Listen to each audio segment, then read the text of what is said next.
This episode of Recording Studio Rockstars is brought to you by Atom Audio, Isotope, Native Instruments, Lewitt, and Grace Design. You're hearing my voice right now on the new Lewitt Ray microphone with Aura, Auto Gain, and EQ mode through the Grace Design M201 Mark II mic pre, mixed through Isotope, Voice Enhancement Assistant, RX, Ozone, Neutron, and Nectar on Atom Audio monitors. Please check out our awesome sponsors using the links in the show notes. It's a great way to help support this show. Now get ready to rock. When I do have success or find something that works, or get to know a new plugin even, and kind of what it brings emotionally to an instrument, let's say, the only way to file that away as a thing I can duplicate for next time is if I know not only the plugin that I opened and like what the GUI looked like, but also like how I drove it and why, you know?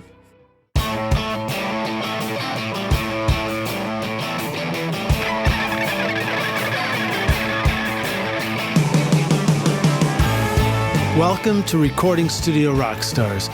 I'm Lid Shaw, and this is the podcast created to help you become a rock star of the recording studio.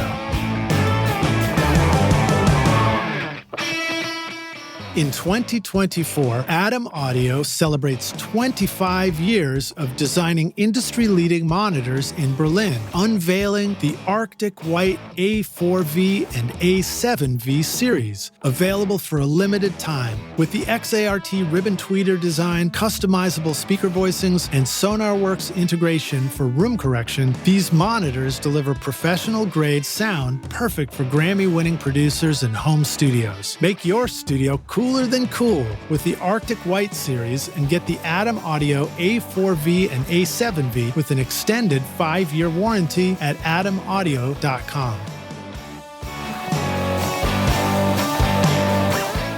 Are you recording your own music or other people's music in your studio, but you're having trouble figuring out how to get your mixes to sound great? Do they sound kind of weak or distant or lack punch and clarity? Well, I've got a gift to help you take your mixes from sounding like basement demos to sounding much closer to professional mixes. And it's my free course called Mix Master Bundle. This course will show you how to get pro-sounding mixes from your home studio with free and stock plugins in Pro Tools, and the best part is that these mixing techniques work for you in any DAW, whether you're on Logic, Cubase, Studio One, Reaper, anything you can think of. If you're ready now to make your best record ever, then go to mixmasterbundle.com to get started for free now, and you can find the clickable link in the show notes of this episode.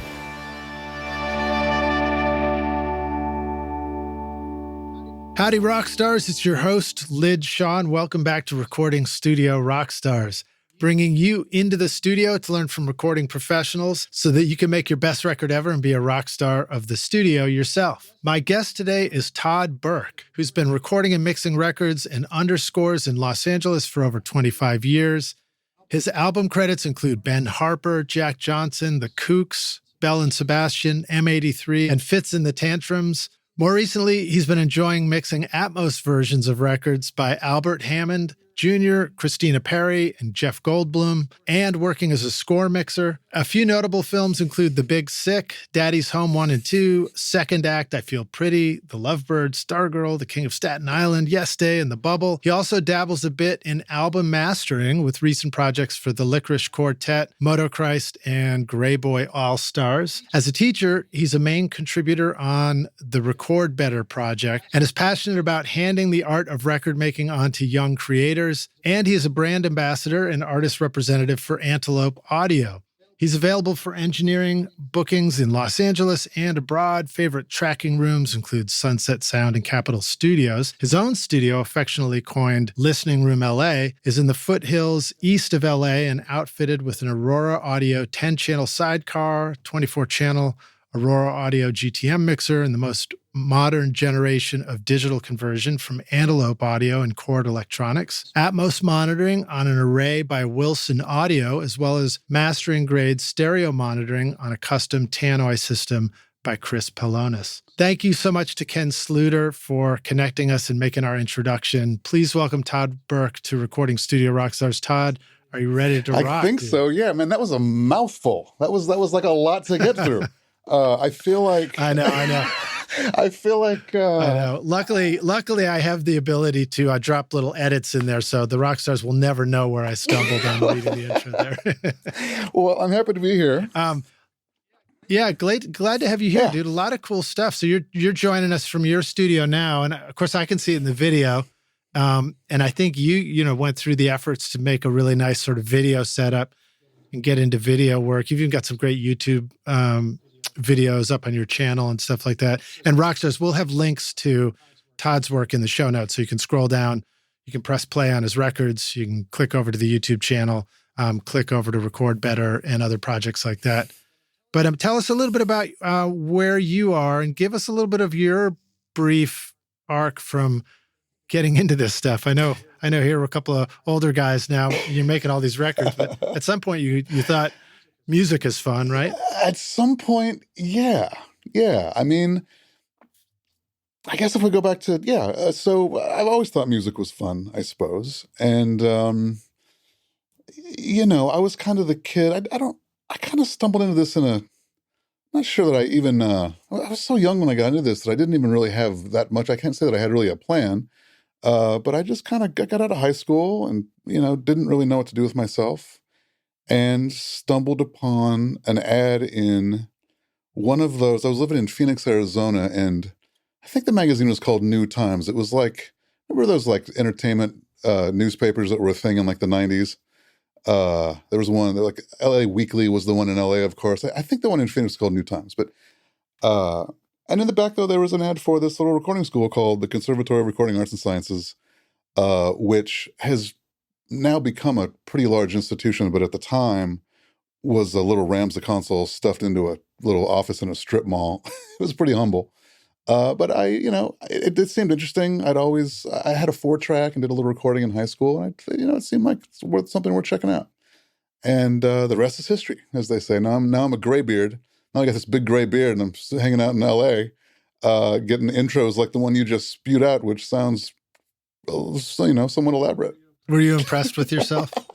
Well, I don't want to say all that, but I guess I am quite impressed with myself. Yeah, it's all right. That's why we have a show called Recording Studio Rockstars. Rockstars in the title. Yes. Yeah. We can be impressed with each other. Yeah, man. Phoenix, what a place. I mean, I've had amazing interns from Crass here at my studio in Nashville. So I've met a lot of students, and I've been really impressed with the way they do things there. Phoenix itself is pretty fascinating. I was always a Meat Puppets fan. Okay. So I was a little bit fascinated about the music scene coming from there. When I was there... Did you stick around in Phoenix long enough to really get into the local music scene? I was there for about a year and a half, I think. After I had some family living down there. So when I grew up in Colorado, after high school, I went down there just trying to figure out what I was going to do with myself. But at the time, this was like 92 or so. And there was a band called the Gin Blossoms who had just been signed out of Phoenix, and there was a little excitement. It kind of created a little excitement in that music scene. Didn't really amount to much, I don't think, for Phoenix, but it was a moment in Phoenix history that was interesting to be near. Yeah. Well, all right. So you went straight to school for this stuff. Now, what about the thing that sort of drove you to want to do that? Did you start out with 4 tracks or any of that kind of stuff? Yeah, I had a 4-track in high school. Mainly I just played around bands. I'm a drummer. So, drummer first. Yeah, I played in a few bands in high school, I was playing in a band in Phoenix at the time that I kind of, saw this ad and thought I might take a crack at the school. But it was just kind of that thing, someone explained to me once how, pretty early on, how sort of royalty streams work and how that can play out for a lot of drummers, non-songwriting drummers. And it seemed like I might want to maybe think this through a little bit, Yeah, really.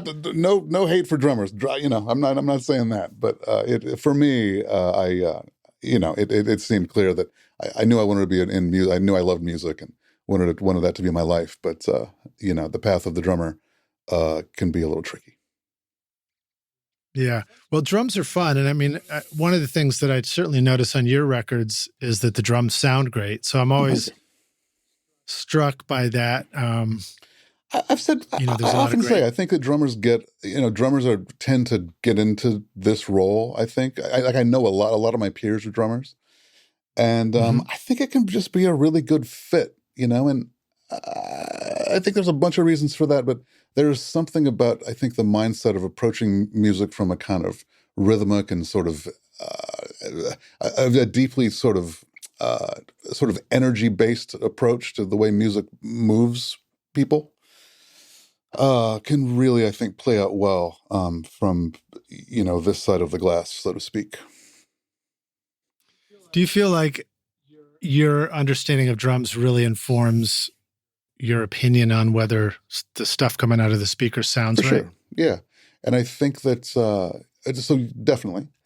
But I think kind of even maybe bigger than that,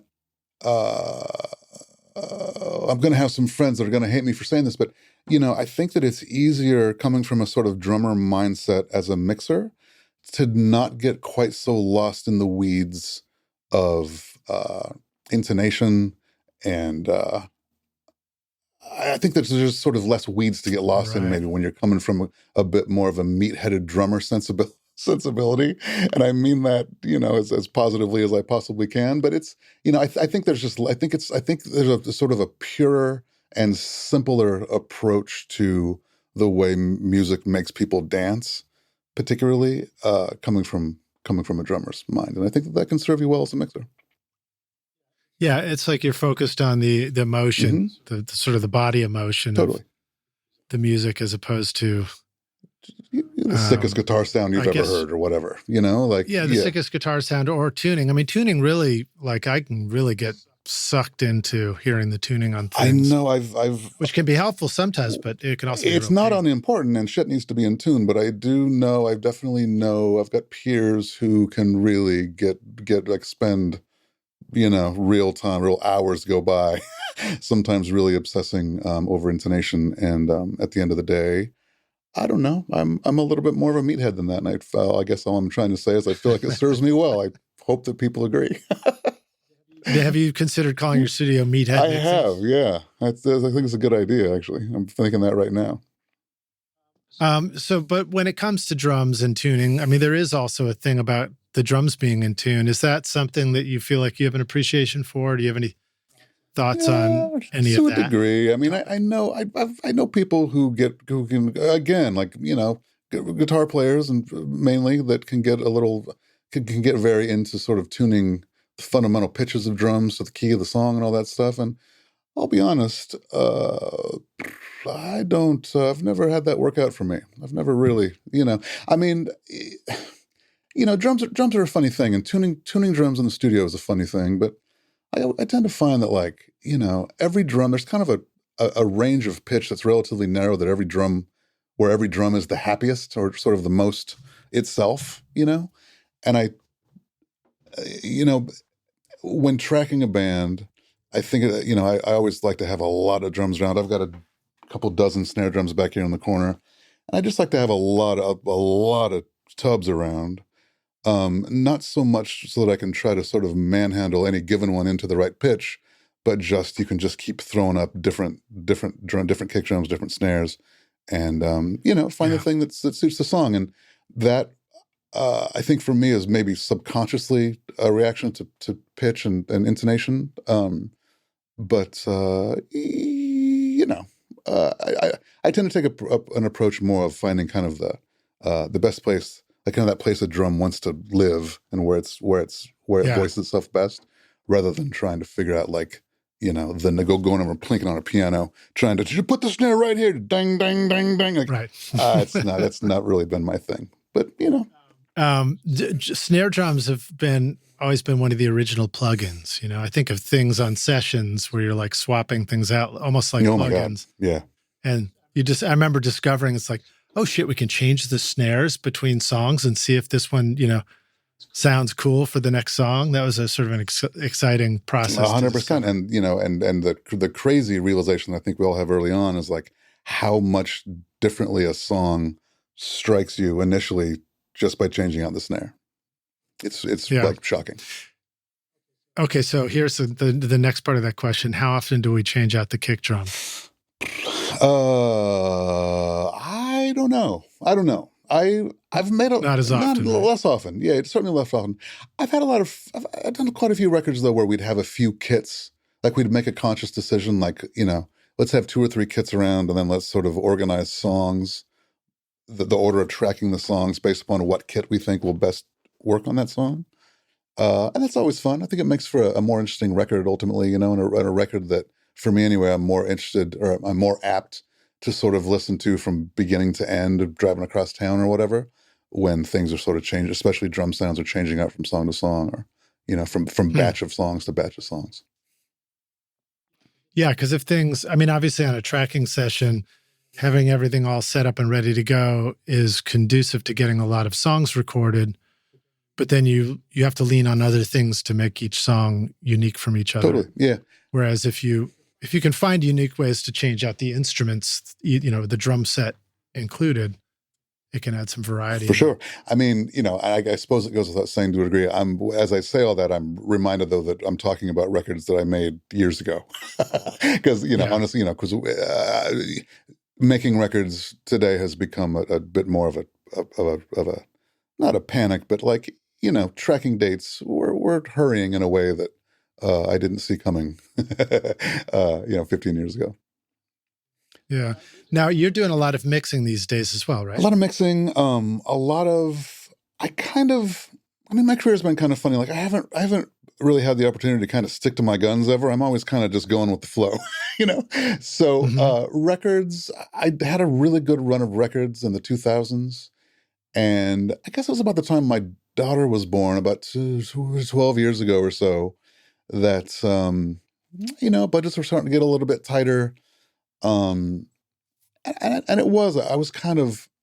gotten into a habit. I guess that's kind of an easy transition here where I'm talking about, like, I'd had the opportunity to spend years making records where we really had the opportunity to spread out and take the time to really, maybe have 3 drum kits on a project, and we really take the time. And budgets I started seeing budgets that were coming my way shrinking, and it was, I don't know, it was hard.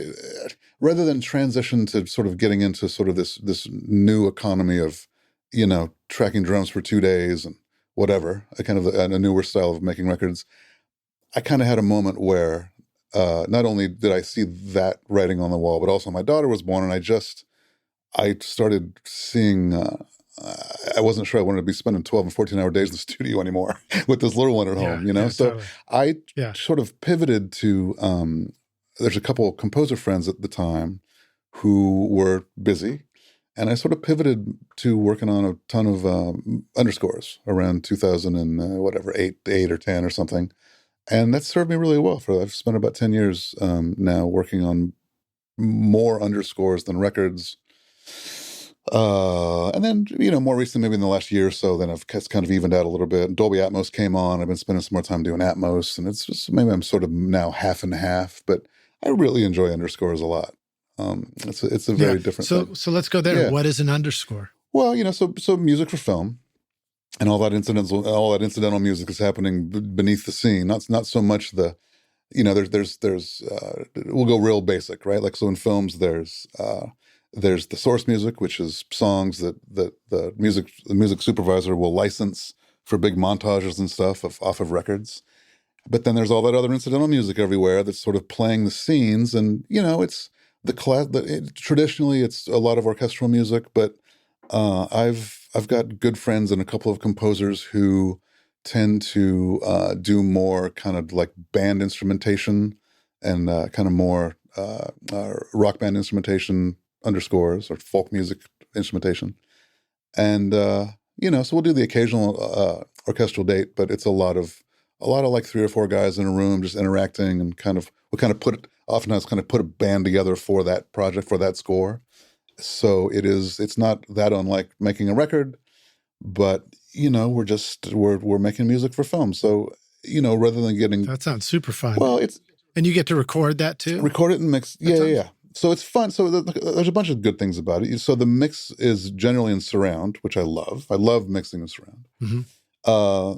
But the tracking dates, it's an interesting thing when you remove the sort of all the coolness and the I guess I'll call it that, the coolness factor of making records, are always trying to like really find a sort of a recognizable sound, let's say, for an album, or find something that can kind of be a signature for that project. Underscores is kind of the opposite, where you really don't want to stick out too much.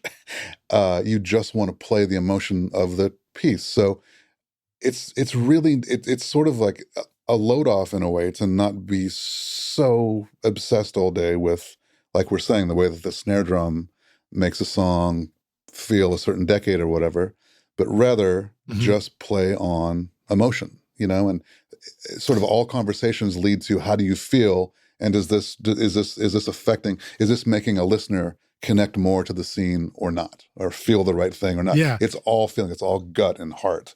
And I fucking love it. It's fantastic. So it makes me think about that difference between band as, artist band versus what you're describing here. In artist band, you begin with this process of, hey, look at me, when you're making music. And in this process, you're like, hey, look over there, Totally, totally. Look up on the screen, Well, and with a band, there's always, in a very positive way, there's a lot of ego on the line always when you're making records with bands. Like you're trying to find identifiable sound, and you're trying to sort of create, oftentimes, a unique universe for this band to represent, let's say. And I guess, like I've already said, it's Underscores. It's absolutely the opposite, and deeply fun, and I find it super, super rewarding and cool. I guess another analogy for me would be that I was recently invited to be in a wedding band for a drummer here when he got married. And the singer of our little group, most of us had never done a wedding band thing before. We were it was our friend wanted us to do it. And the singer had done that before. And he said to me, he was like, he was sort of downplaying the front manness of what we were doing a little bit. And he pointed out, he's like, nobody's supposed to look at us. They're just supposed to look at the bride and the groom all the time. And I was like, wow, that's really an awesome, different way to think about it.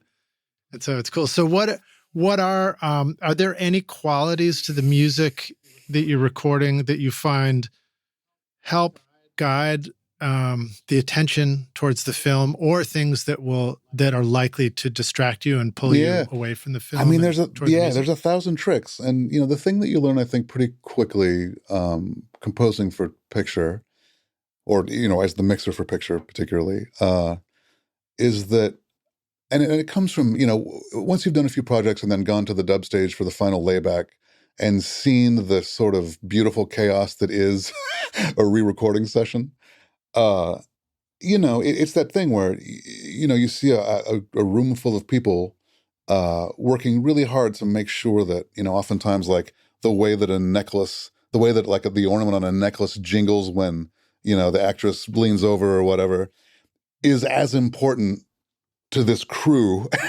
as anything happening musically in that moment. So it's not that the music is less important, but you absolutely have to be thinking about that sort of stuff as in the compositional process, but also definitely when you're mixing as a score mixer. You find yourself aware of 1,000 things that are happening on screen that could be problematic on the stage for the final mix.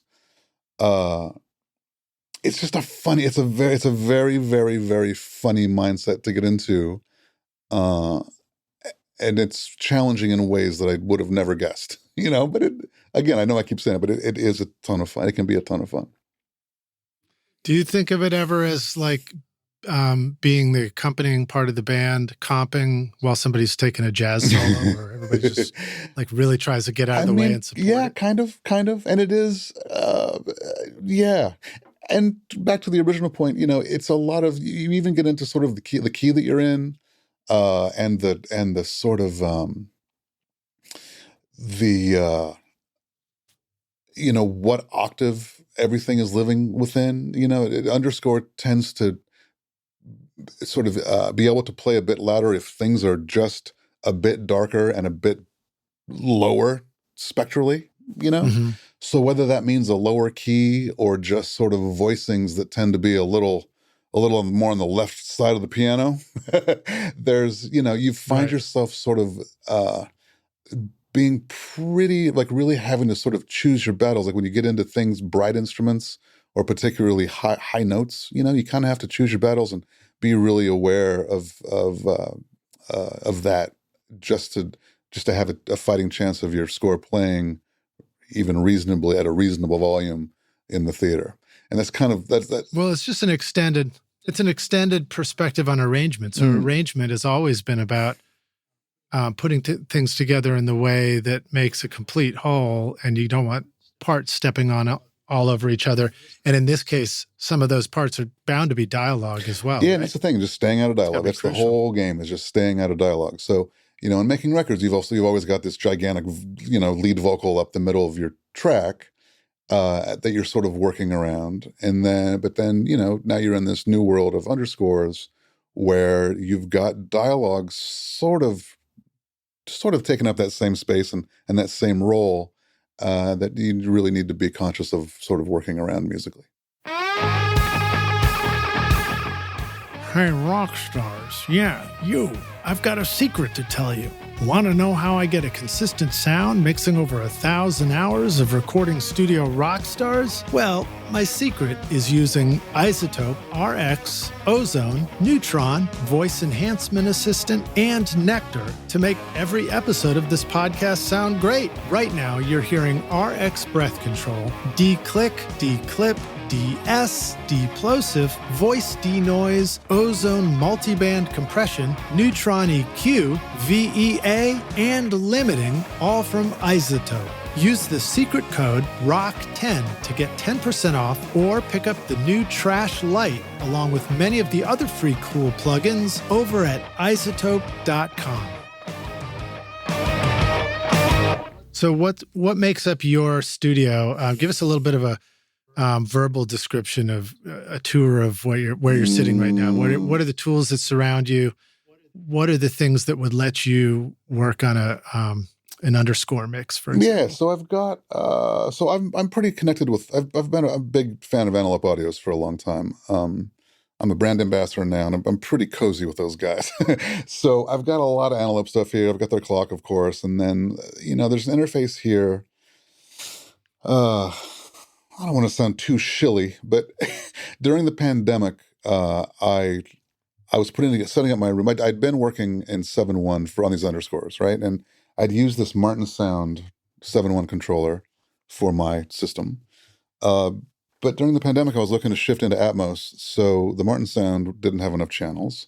So I hit up the Analog guys, and we kind of went back and forth for a couple of months and built a software solution basically for surround sound into one of these interfaces. So I've got one called the Galaxy 32 here, but it's sort of everything. It's my speaker, it's my recording interface, it's the speaker controller, it's sort of the whole, it's in a way the whole studio. But so at any rate, a pile of analog stuff. And then there's this funny company in Utah. They're not funny, but they're called Wilson Audio, and they're an audiophile brand, and they make just ridiculously expensive speakers, right? And I remember it. Okay. I remember the Wilson Watt puppy. So Wilson Watt puppies. I haven't met anyone who knows the Watt puppy. So I'm surrounded by my first job. Really? Okay. Well, I'm surrounded by Watts. I've got some puppies that I'm not using because I don't have a place to put them. But I've picked up an array over the years of Wilson Watts. That I power with, there's another audiophile kind of classic character named Nelson Pass who designed a bunch of amps. There was a brand that he was involved in called Forte, which was sort of this audiophile stuff gets ridiculously expensive, right? So for guys like us, it's unobtainium. But there was a company that he was involved in called Forte that made some Class A amps that I really had the thing for. So that's my main kind of surround setup are these Wilson Watts and these Nelson Pass designed Forte 1As, they're called. It's a little 50-watt Class A amp, and I'm just crazy about it. I just love the way they sound. They're very, very, it's a very, very fast top end, and I think for underscores in particularly, it's good. It keeps me really, really aware of what's happening up top,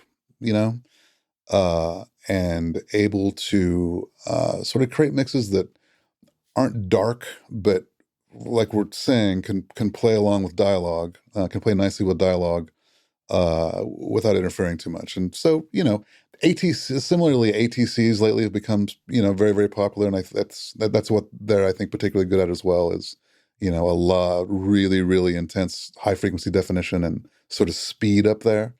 So you can be very, very focused on kind of what you're doing up in the high end.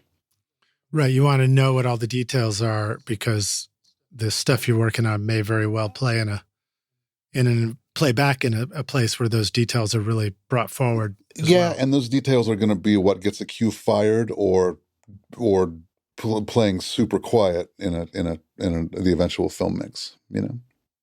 Wow. All right. So very briefly, when I moved to Nashville, I came down here to go to recording school. But first, I wanted to live in Nashville and become a resident so I could go to recording school for even less. Okay, yeah. So I was working, and one of the first jobs I got is I went into a hi-fi store, and this was just the kind of place that had these Wilson Watt Puppy speakers on display, and they were selling them to doctors and dentists and stuff like that.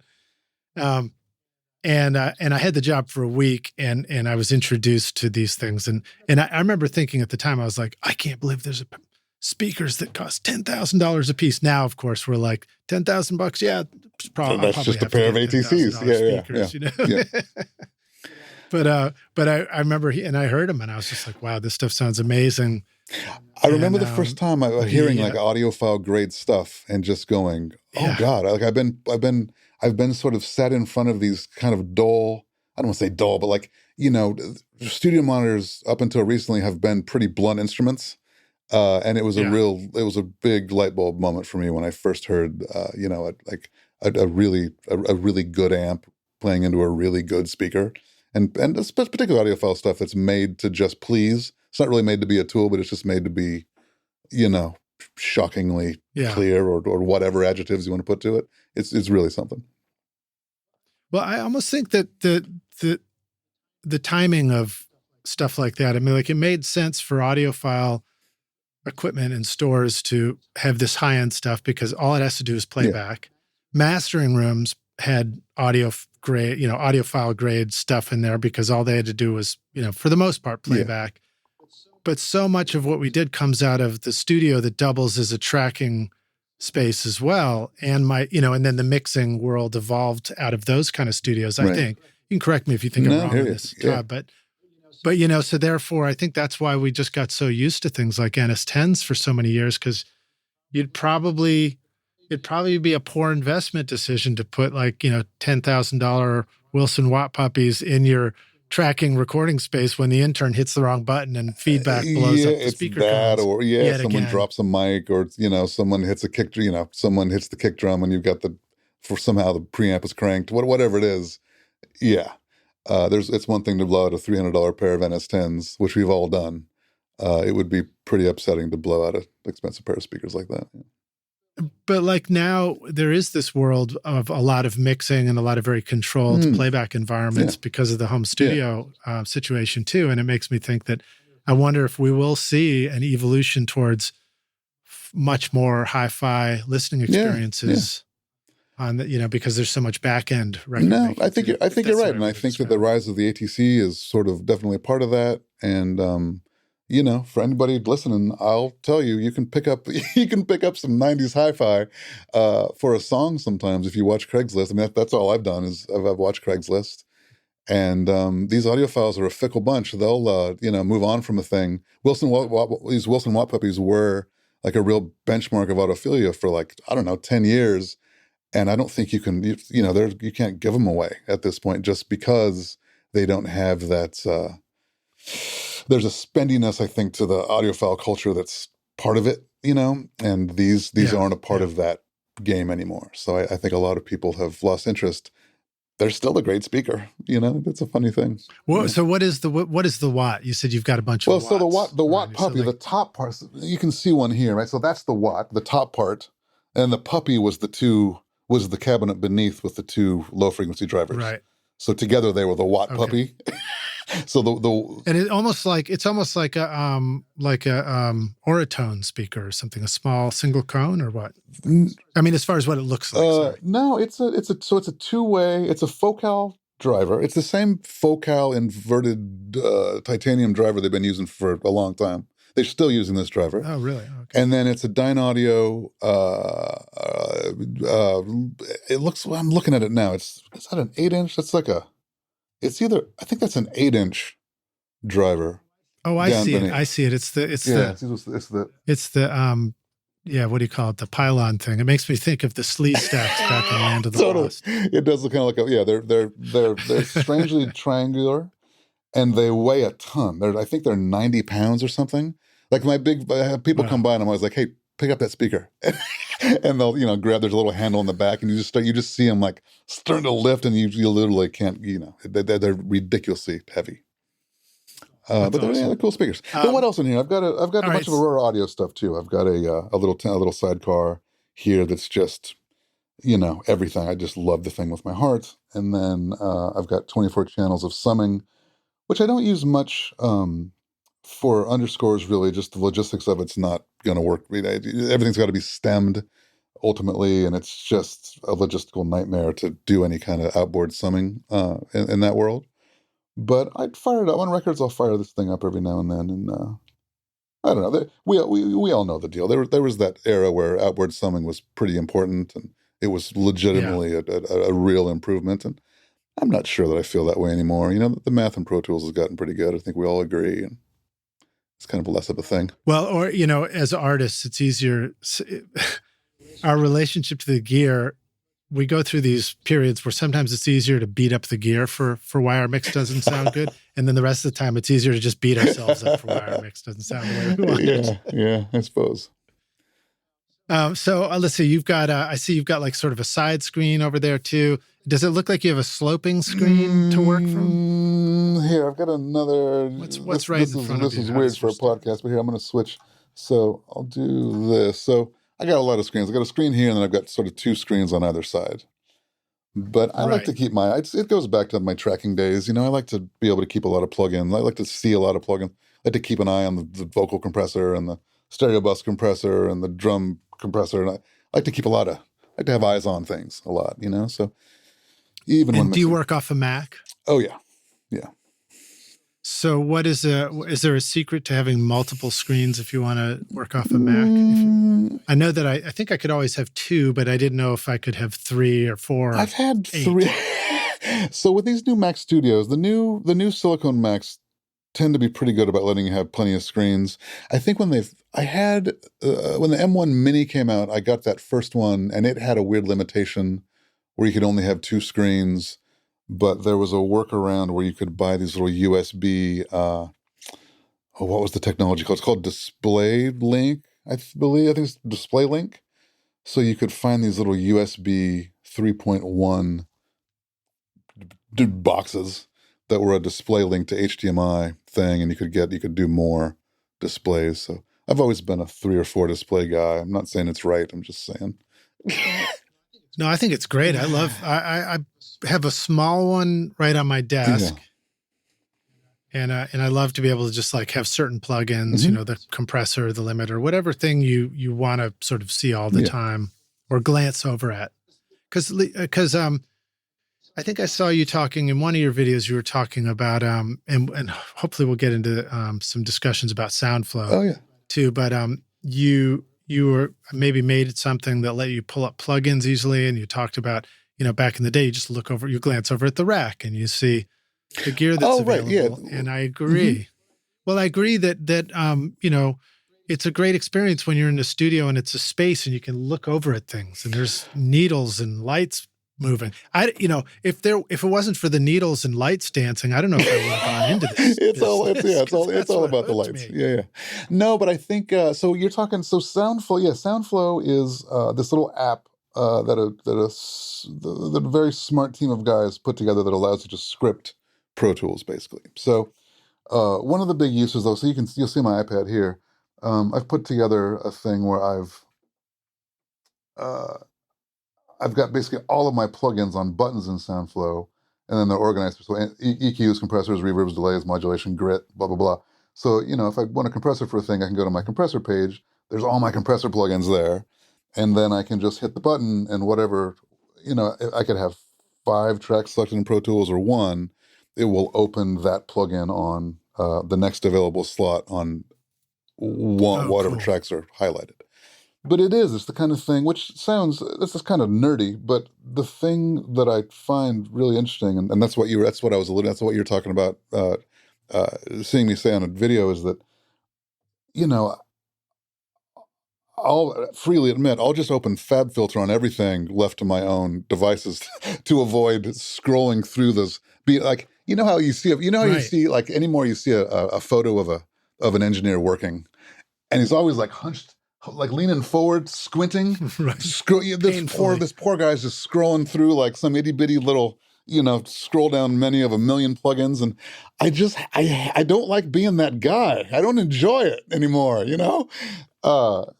So there's that aspect of it, but it's also like, like that's what I was saying, is that with having an iPad full of like of being able to see all of these compressors, and there's a fucking million of them there. It does, like, you look at that, and it's just like back in the old days of looking over at a rack of gear in whatever studio you're in, and it would just like trigger a memory response of like, you're looking for a vocal compressor, and okay, I just go to a CL1B just out of habit because that's what I always do. Feeling blue. Yeah, today. Whatever. But when back in the day, when you look over at a rack of gear, you like, it would maybe trigger something. You'd have a memory response. You'd remember that time that, oh fuck, that BA6A was so badass that time. Maybe let's try that. Yeah. Like it makes me try things a lot more often, rather than, like I'm saying, just open a FabFilter because it's my like favorite EQ. I don't have to go scrolling for it. You know what I mean? So yeah, I'm very into. So Soundflow is really, really good at that. But you can also build fairly complex. You can do like real, like deep JavaScript scripting as well. So I'm not a JavaScript. And has that become your thing? Did you learn how to do that? There are guys who that's become their thing. Andrew Sheps and Chris Shaw are 2 guys that have, like, I think Soundflow has inspired them to actually sit down and learn JavaScript. And I think so far I've been lazier than that. I'm not saying I'll never do it, but so far that sounds like too much for me. But I've got a friend who knows JavaScript. So basically I've got a neighbor that's I'll kind of get a script to a place or have an idea for sort of a workflow I want to be able to build and have it fire from a button. And then I've got a buddy I can hit up, and he'll deal with it for me for a couple of drinks or whatever. So I think because I have that crutch, I haven't had to go much deeper, which is great. I think I remember discovering it and thinking it was very cool. And I like the, this is what I was trying to pull up a friend of mine, Rafael Sepulveda, who lives here in Nashville, also does what you were describing. So just shout out to you, Rafael, as well. He can do those. Right. Write Python. I've seen him, or not Python. JavaScript. Yeah, I've seen him. I feel like I've seen that name on Soundflow message boards and stuff. Yeah. Well, I mean, that stuff is super fun if you get into it. And I think even if you don't learn that language, Todd, I'm sure that you would agree that as engineers, we're always, there's a level of excitement about like getting a little bit ninja with all the stuff we use, No, totally. Yeah. So it is really fun to learn these things. Yeah. And, those of us who came up, I think, in analog studios, there's something pretty unsexy about the computer, the sort of the deep computer wormhole that we're all spending our days in. Like I didn't set out to be this guy, like I loved gear and consoles and all that, tape machines. Some of my funnest memories of the old days is, flying background vocals off of a half inch machine and getting really good at like figuring out the timing to hit the play to get them all to sync. And like, they were like legitimate kind of like primitive skills that were really cool to master back in the day. And, let's not pretend that we're not all just a bunch of apes staring at a computer screen now. And it's a little less sexy, So I don't know. The Soundflow thing can maybe, it can maybe bring back some of those feelings. So I'll add to what I think is striking about that. And the plugin Soundflow deck, the one that you were showing off and that you use, that's one that you created as well? There's a couple of different people. So the way that Soundflow works is that it's an app that's got a bunch of, it's sort of like with these Lego blocks of macros that you can chain together to create larger sort of chains of commands to accomplish things. And Rockstars, if you're not familiar with the macro, that's sort of an automated sequence of steps. Like it'll do 5 things in a row that you would have otherwise had to do yourself with clicking. Yeah. What was I going to say? You're saying it's a sequence of building blocks, macros. Oh, the way it works. Yeah. But then users can either create a series of events using the built-in macros and then publish them so that other users can use that, or you can actually write scripts from using JavaScript from scratch. But at any rate, however you go about creating your scripts or the workflows you're using, you can publish them on Soundflow, and then other users can use those things. So to get back to this plugin thing, I forget. There's a couple of people who have made these scripts for opening plugins. Basically, there's I don't even remember the names now, and I don't remember which one I'm using. But basically, I'm just using something that some other user created, and then out of the goodness of their heart, uploaded for all of us to use, all of the rest of us to use. So that's how the plugin thing works. No matter what style of music you make, Native Instruments gives your studio all the instruments you need. From drums, loops, and beats to the coolest synthesizers, realistic strings, guitar amps, and futuristic synth pads. I love to record real bands in my studio, but then I mix it up with cool sounds from Contact, Massive X, Super 8, Battery, Guitar Rig, and Hybrid keys, for example, to make my music way more exciting and interesting. Use the coupon code ROCK10 for 10% off, or download the free gifts waiting for you, like the awesome new Jacob Collier Audience Choir or Complete Start, featuring 2,000 sounds and 6 gigs of free samples at nativeinstruments.com.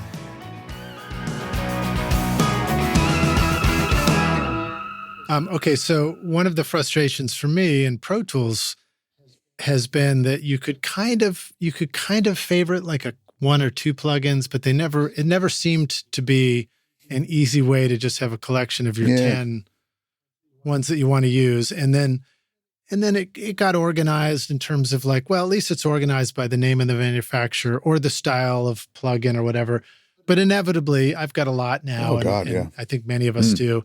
And so it becomes, you have to look for it. So it's fun every once in a while to go look because you see all these things. Oh, I forgot I had that. And you go try it. But when you're in a hurry, it's a real pain in the butt. You've got an idea. You just got an idea of a thing you're trying to also have to remember.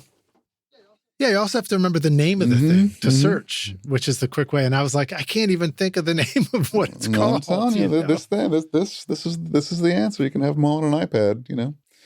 Right. So that's a pretty cool, easy solution. And one of the cool things also about Soundflow is that you can use old iPads, old iPhones, things that you thought were not very useful anymore in the studio, because now all it has to do is just be a grid of buttons that can just live there. Yeah, so I had... so you could have one that's just dedicated. Yeah, at times I've got a couple of iPads here. At the moment, I've just got the one. But yeah, it's very, very modular and configurable, and it can be whatever you want it to be, is the truth. It's just, Soundflow itself is just an interesting kind of open format for scripting, and it's unbelievably handy. Now, this is just top of mind, but do you think the Soundflow button, it would probably be easy to make one that is just turning the talkback mic on and off during a session? Yeah. So things like that. Yeah, I mean, there's 1,000 dumb things. Like, you know, you can. There's a lot of solutions. So one major thing. Do you do you do an Atmos at all at your place? No, not doing Atmos yet. Just learning about it. So Atmos, because it's so new, creates a whole slew of problems. But like even like the simple thing of being able to toggle easily back and forth between an Atmos mix and then the original stereo master to compare, which is a very, very integral part of the day, right, when mixing Atmos. That can be pretty complex depending on your speaker controller. So if you have a super robust speaker controller, maybe you'd be fine. But if you, if there's just a million ways to work. But for me, that's another thing that that's another problem that I'm able to solve with Soundflow. That I don't know how else I would solve it, honestly, without. I don't know. It's sort of like there's a million little things like that come up, particularly with Atmos now, and because it is so new and the tools are a little bit limited, Soundflow can be a real saving grace for that kind of stuff. Yeah, and I don't mean for this to be a big Soundflow ad. It's obviously it's pretty cool. It's a cool tool. Yeah. Well. So, but I do want to point out the things around it that I think of. So there's tools that come along like that one, and then there's one of the things that it might say is like, hey, you can just install this kind of general controls for Pro Tools or whatever app you're using, and so you'll do it, and I will often be impressed with, wow, it's cool. These buttons are set up and it does all this, but I might or might not actually use them all the 100%. time. Yeah. But definitely in the studio, I think for any of us, no matter how we're working, if you do enough of the thing you like to do, you're going to run into something where you're like, God, I just wish I had these three things that don't exist. So it's cool when something comes along that if you just put a little bit of time into it, you can figure out how to solve it and have a quick. No, it's super true. And, I think Yukon has tried to be that solution for people, and a lot of people are great with Yukon, and they're use Yukon every day, various things. And I don't know, I find it isn't that configurable. It's not configurable enough for me, and it is one of those for me. I outside of this artist mix sitting here, like I've worn out the first fader because that's all that's the only one I ever touch, right?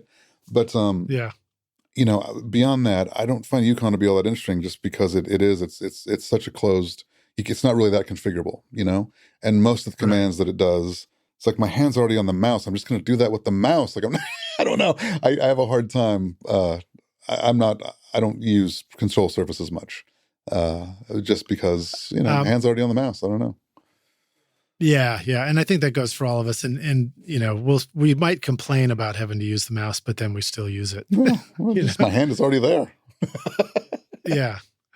Well, tell us a little bit about your Atmos setup. I mean, what's exciting for you about working in Atmos now? And was it difficult or easy? Like anything about the process of getting that all set up for yourself? It's a lot. I mean, I don't think anyone has sort of set up an Atmos system for the first time and just like bought a couple of things and plugged it in and now you're mixing Atmos, like it's like, it's not that kind of thing. Like it's complex. And I think that it's gotten much better. A couple of years ago, it was particularly tricky where, you pretty much had to run the Dolby renderer on a second machine. So suddenly you had two computers you're dealing with now, and figuring out how those two computers were going to hand off 128 channels of audio.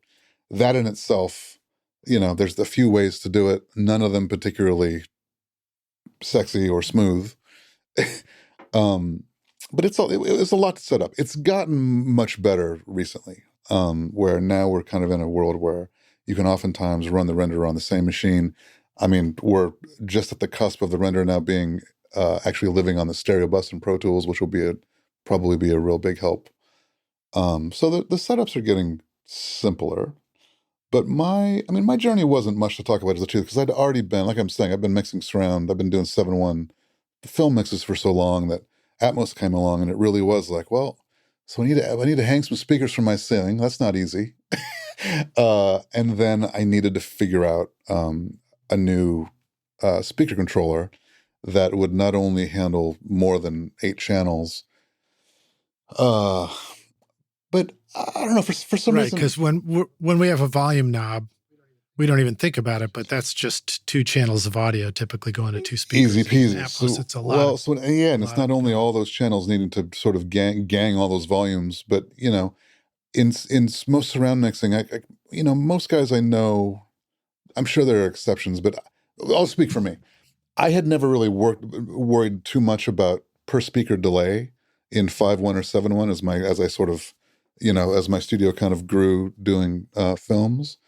But with Atmos, now you've got speakers in the ceiling. There's just more speakers, and now you're dealing with, there's some best practices coming from Dolby, and per speaker delay became very important suddenly. So having now sorted that out, it is profoundly game changing in a surround array. And I wish I would have dealt with that. I wish I would have been dealing with that years ago.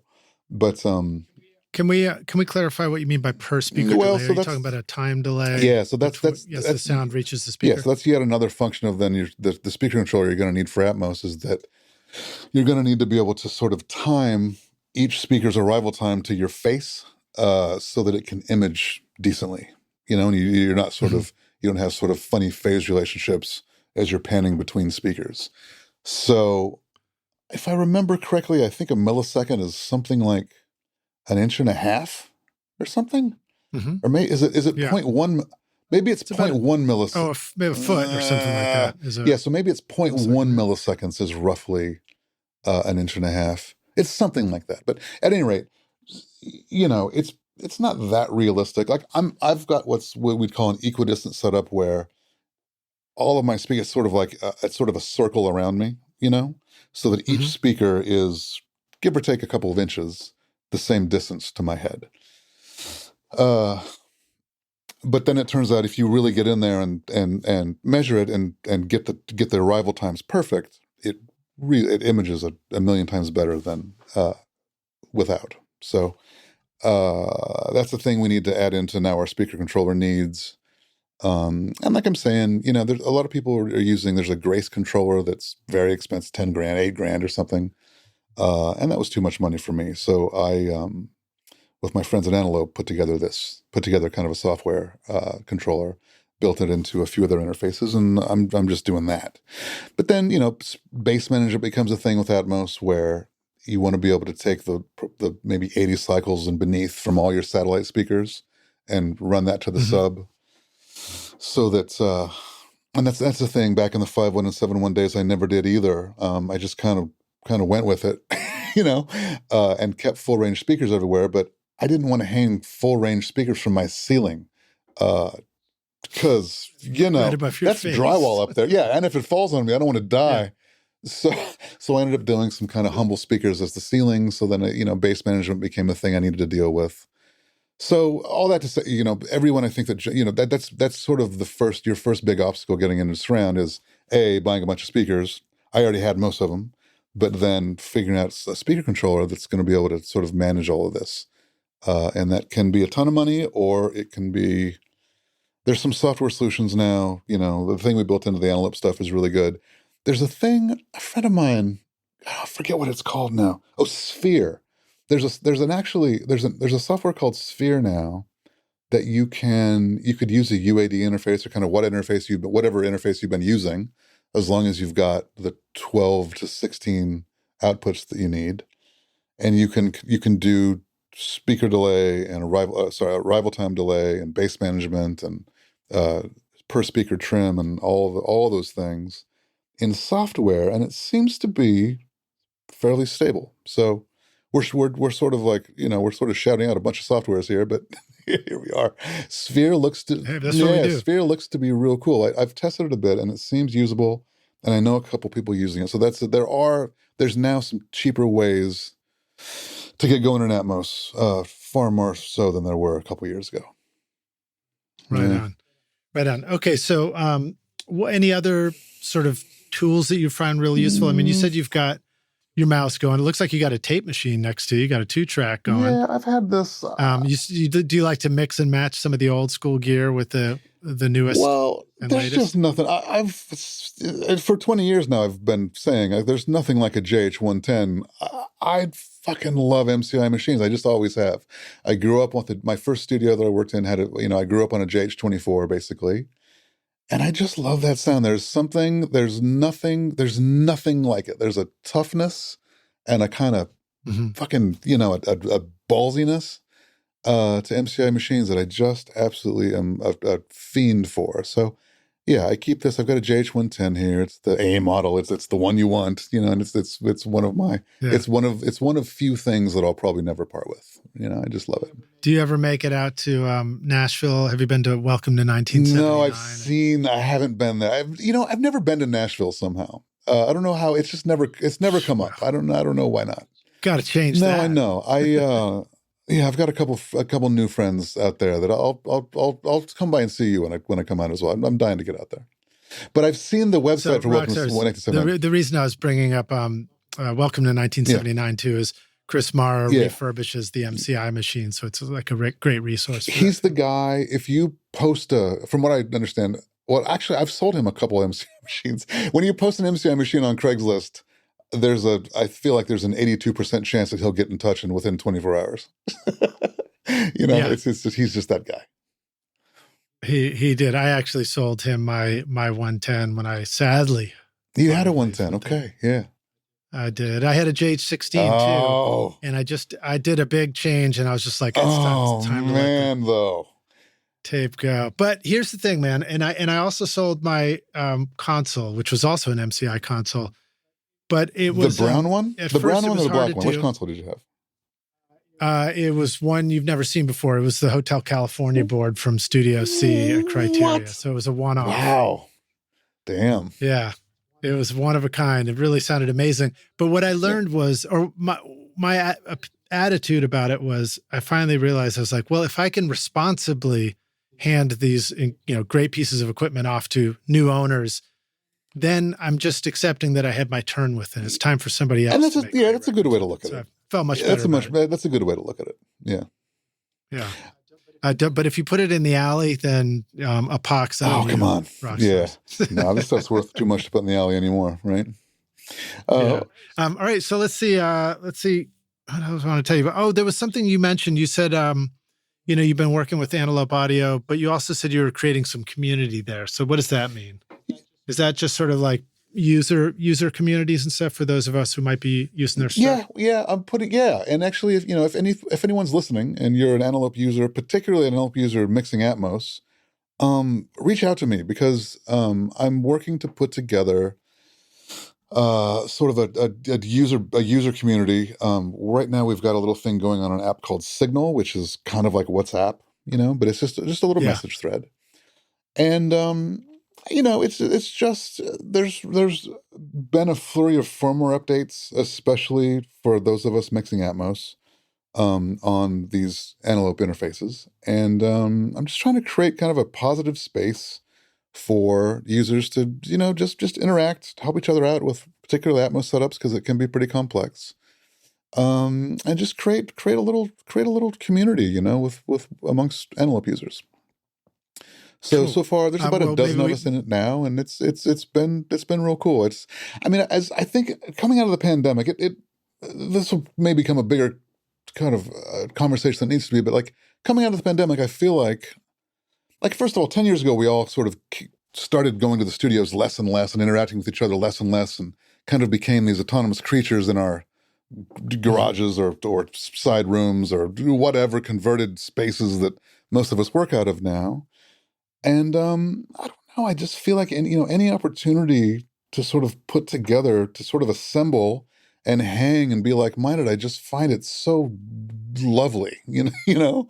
So there's a group of guys, or a group of people, I should say, in LA that Atmos mixers that we all kind of Matt and Will put together sort of an Atmos group that I got into. I was lucky enough to kind of get into early, and it's now grown to a bunch of users, and it's so wonderful, just to have a bunch of like-minded people being helpful, navigating Dante problems and navigating new technologies and that whole thing. And I'm sort of trying to, I guess, in a way, I'm trying to do a similar thing with Antelope users, and I just love the idea of community, and I feel like there's been less of that in the pro audio world.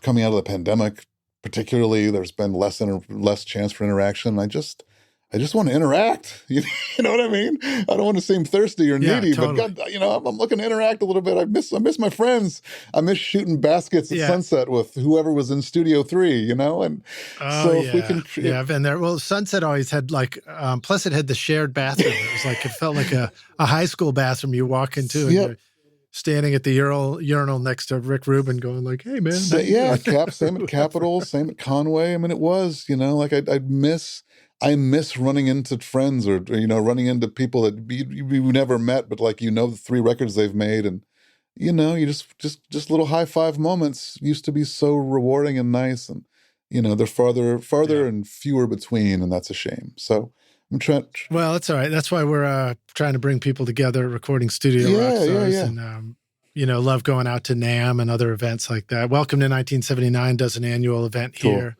They'll put 60 people in the studio. Just to talk about making records for a weekend. So I encourage everybody to find stuff like that and go join it when you 100%. And, and younger, I think there's a lot of younger engineers sort of coming into the business now that maybe didn't come up. If you never had a chance to sort of experience that commercial studio thing and that kind of camaraderie, of hanging out with it in a 3 or 4 room facility and bumping into friends and that whole thing. If you've only been an autonomous creator, I can't say enough. Reach out and you can find old guys like me and old guys like us. I'll say that we're pretty quick to I think give back and want to interact with especially younger creators, because it's important. And I think that a lot of us have sort of an empty spot where a lot of that interaction used to be. I know I do, and I love any opportunity. I'd jump at any opportunity I get to sort of be a part of community or sort of create community or whatever. Cool, man. I just dropped a marker for our break because that's perfect timing. But quick question for you. You said Matt Wallace, and I wanted to make sure I dropped a marker. I didn't know if you meant Matt Boudreau. Nope, Matt Wallace. Okay, great. Cool. Never mind. I will correct that. Because I was thinking about the Matt Boudreau's in the group. Group. He's in it. Okay. Yeah, that's what I thought. The beginning of that group was sort of Matt. My job is to take notes and look out for everybody's back all the time. I'm like the assistant. No, I'll say some horribly stupid shit. It's good. It's good someone's listening because, Let me make a note. Now, the beginning of that Atmos group was Matt Wallace and Brad Wood.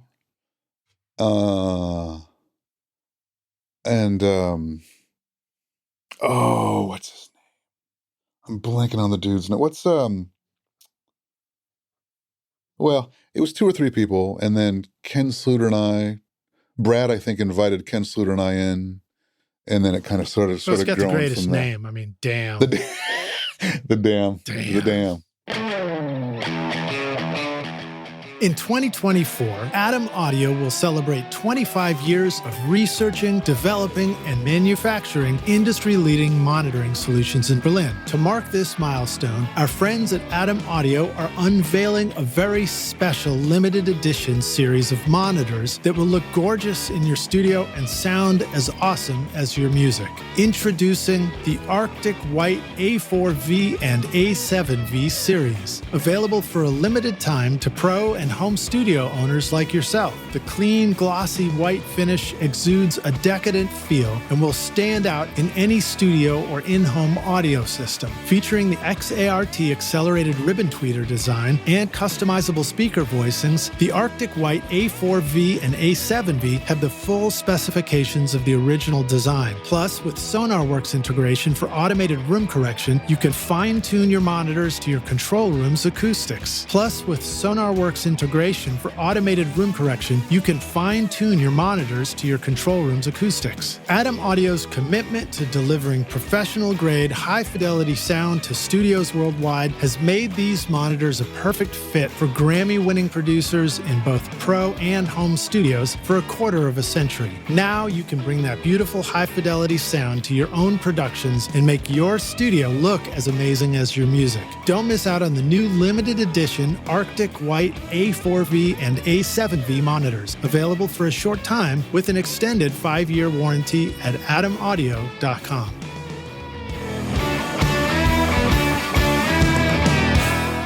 I am super impressed with iZotope Ozone. I've been mastering many of my records recently, and Ozone makes it so easy to get a fantastic sound. The built-in mastering assistant helps by measuring the mix and suggesting all the settings needed for a professionally mastered result based on the genre and EQ curve of your choice. You can even reference a specific song if you want. Using simple yet sophisticated modules like clarity, impact, low-end focus, stabilizer, imager, exciter, and spectral shaping, along with powerful dynamic EQ, compression, and limiting, you simply adjust the settings to your own taste and it sounds incredible. And the magic of master rebalance means that you can reach into your mix at the mastering stage and manipulate the vocal, bass, and drums. Amazing. My bandmates are pretty demanding of my mixes, but now when I send off the masters for approval, the band absolutely loves the way our records sound thanks to iZotope and Ozone. Use the code ROCK10 to get 10% off Ozone or other tools like RX and Voice Enhancement Assistant, or grab any of the cool free plugins like the new Trash Light over at iZotope.com.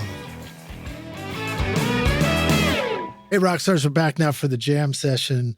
My guest today is Todd Burke, joining us from his studio in Los Angeles. And his studio is affectionately called The Listening Room, LA. That's what I'm... Is that your studio right now? I called it Lime Street for a long time. I've recently moved into this listening room idea, mainly because I'd like to start offering it up as a Dolby Atmos playback spot for friends. And nice. I kind of see a thing... I won't say problem, but it is a bit of a problem. There's, I'm seeing people mixing Dolby Atmos in headphones and then, we're a lot of us are starting to see records going up on Apple Music that sound like maybe somebody mixed it in headphones and never really checked it in speakers. So I've changed the name of my studio to Listening Room LA, and I'm trying to sort of put it out there as a spot that you can book hourly and just to come in and finish off a mix in speakers, Yeah, I've definitely heard people talking about that, and I know other Atmos mixers who have their own system, but they'll still go to another studio to spot check it again, just make sure it translates and all that.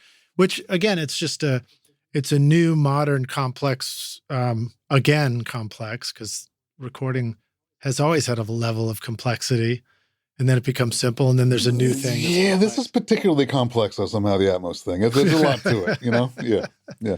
Hey, come on, man. What about syncing two tape machines with the timeline links? You know what the funny thing about those days? I never really figured out I will admit, I never figured out the links. There was always an assistant to deal with that. The studio I came up with, we only had one tape machine. And then as I started working on bigger projects and whatever, it was the assistant's problem then. So I never had to deal with the links, but there's some part of me that wishes I could have had that arm wrestle. I feel like maybe I missed out on something.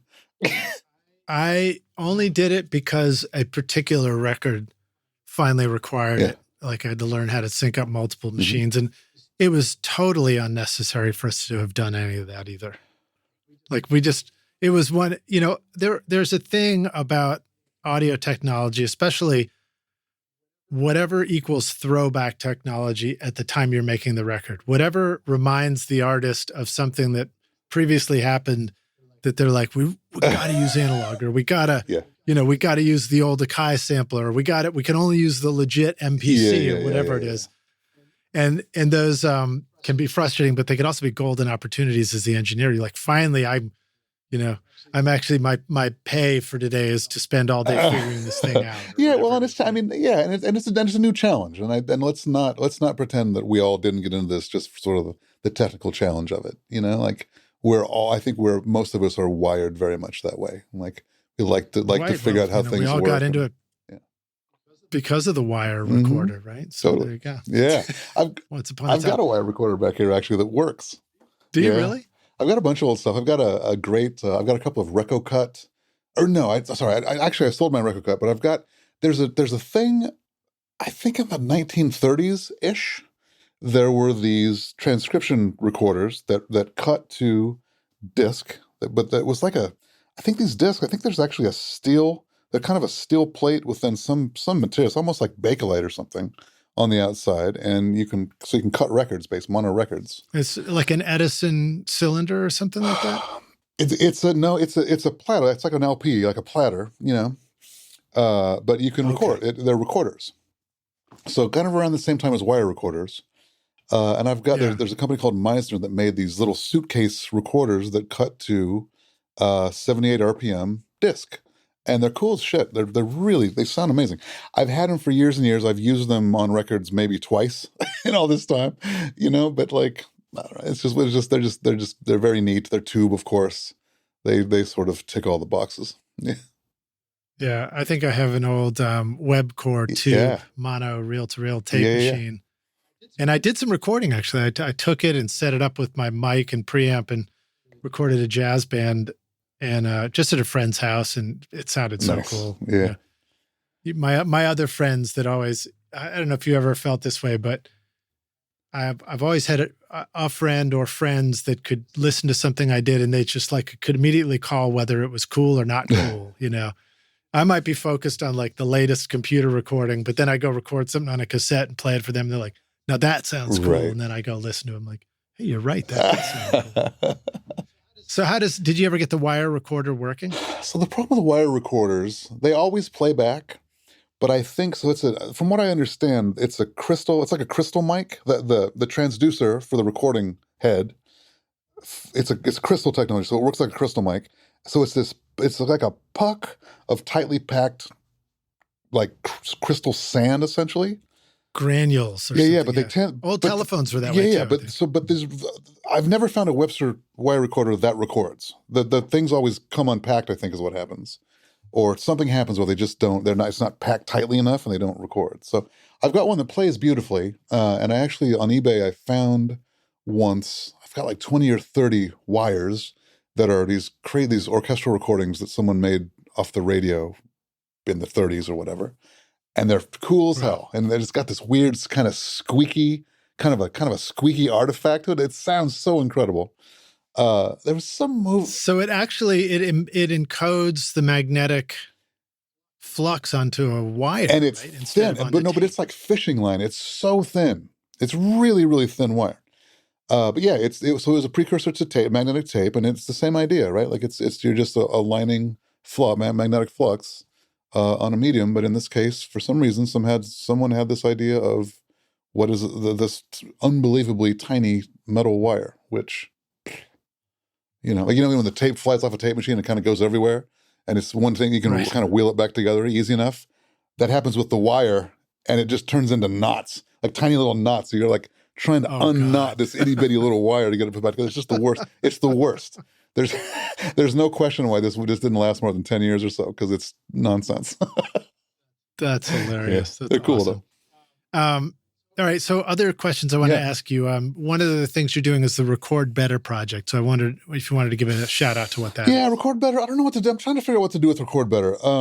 During the pandemic, I had this idea that, and I think we kind of touched on this, that, there's all these sort of new creators coming up that never had a chance to sort of like hang out at a commercial studio and rub elbows with, older engineers, and kind of that sort of mentorship culture that we all came up in and kind of took for granted has been just entirely, I guess, stifled is the word. Like it's just not. It's that sort of giving back of all this knowledge that was given to you so freely.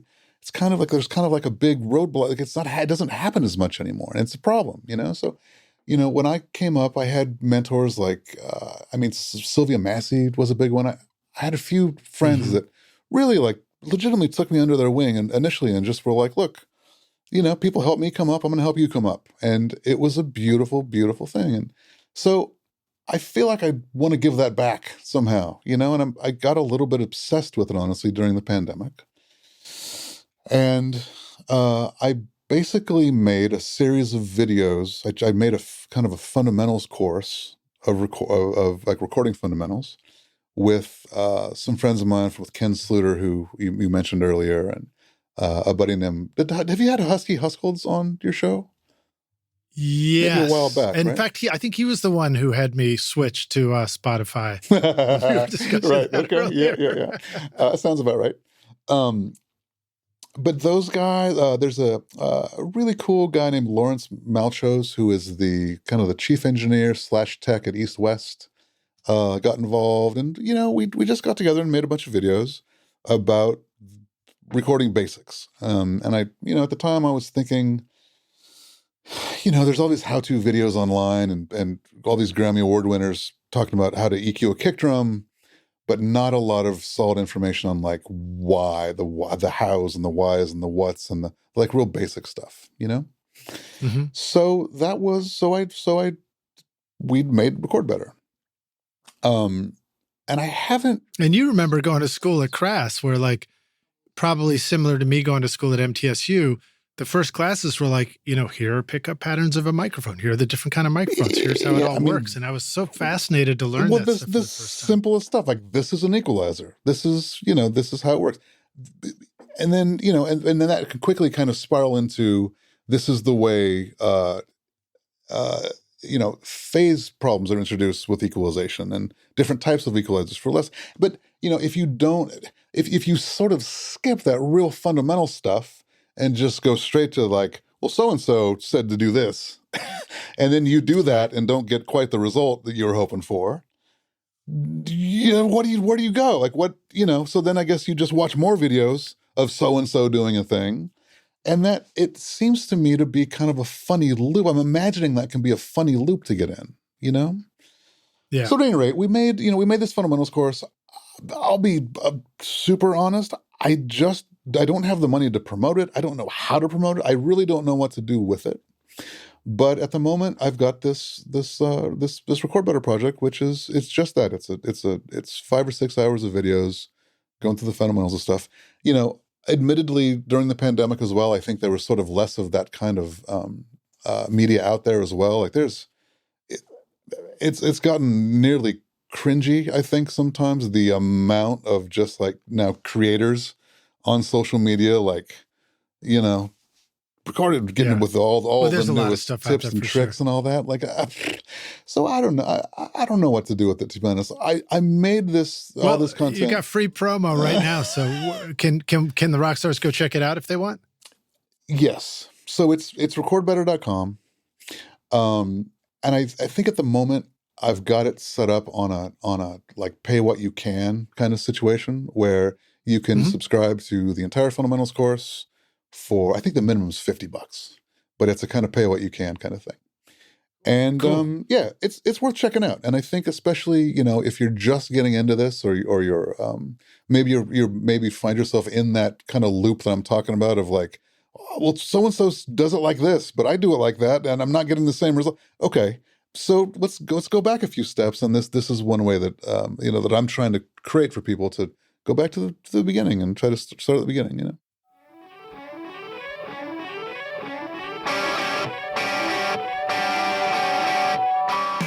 What do songwriters, music producers, DJs, EDM, TV, and film composers all have in common with you and me? We all crave captivating sounds that elevate our music to the next level. That's why Native Instruments is your ultimate creative companion, offering a vast library of sounds for your studio. Whether you're crafting hip-hop beats, indie pop melodies, classic rock anthems, serene meditation tracks, pulsating dance floor hits, or intricate orchestral compositions, Native Instruments' complete bundle has you covered. From drums, loops, and beats to dynamic synths, lifelike strings, and vintage instruments like electric bass, guitars, and keys. The possibilities are endless. Use the coupon code ROCK10 for 10% off, or download the free gifts waiting for you, like the awesome new Jacob Collier Audience Choir and Complete Start featuring 2,000 sounds and 6 gigs of samples over at nativeinstruments.com.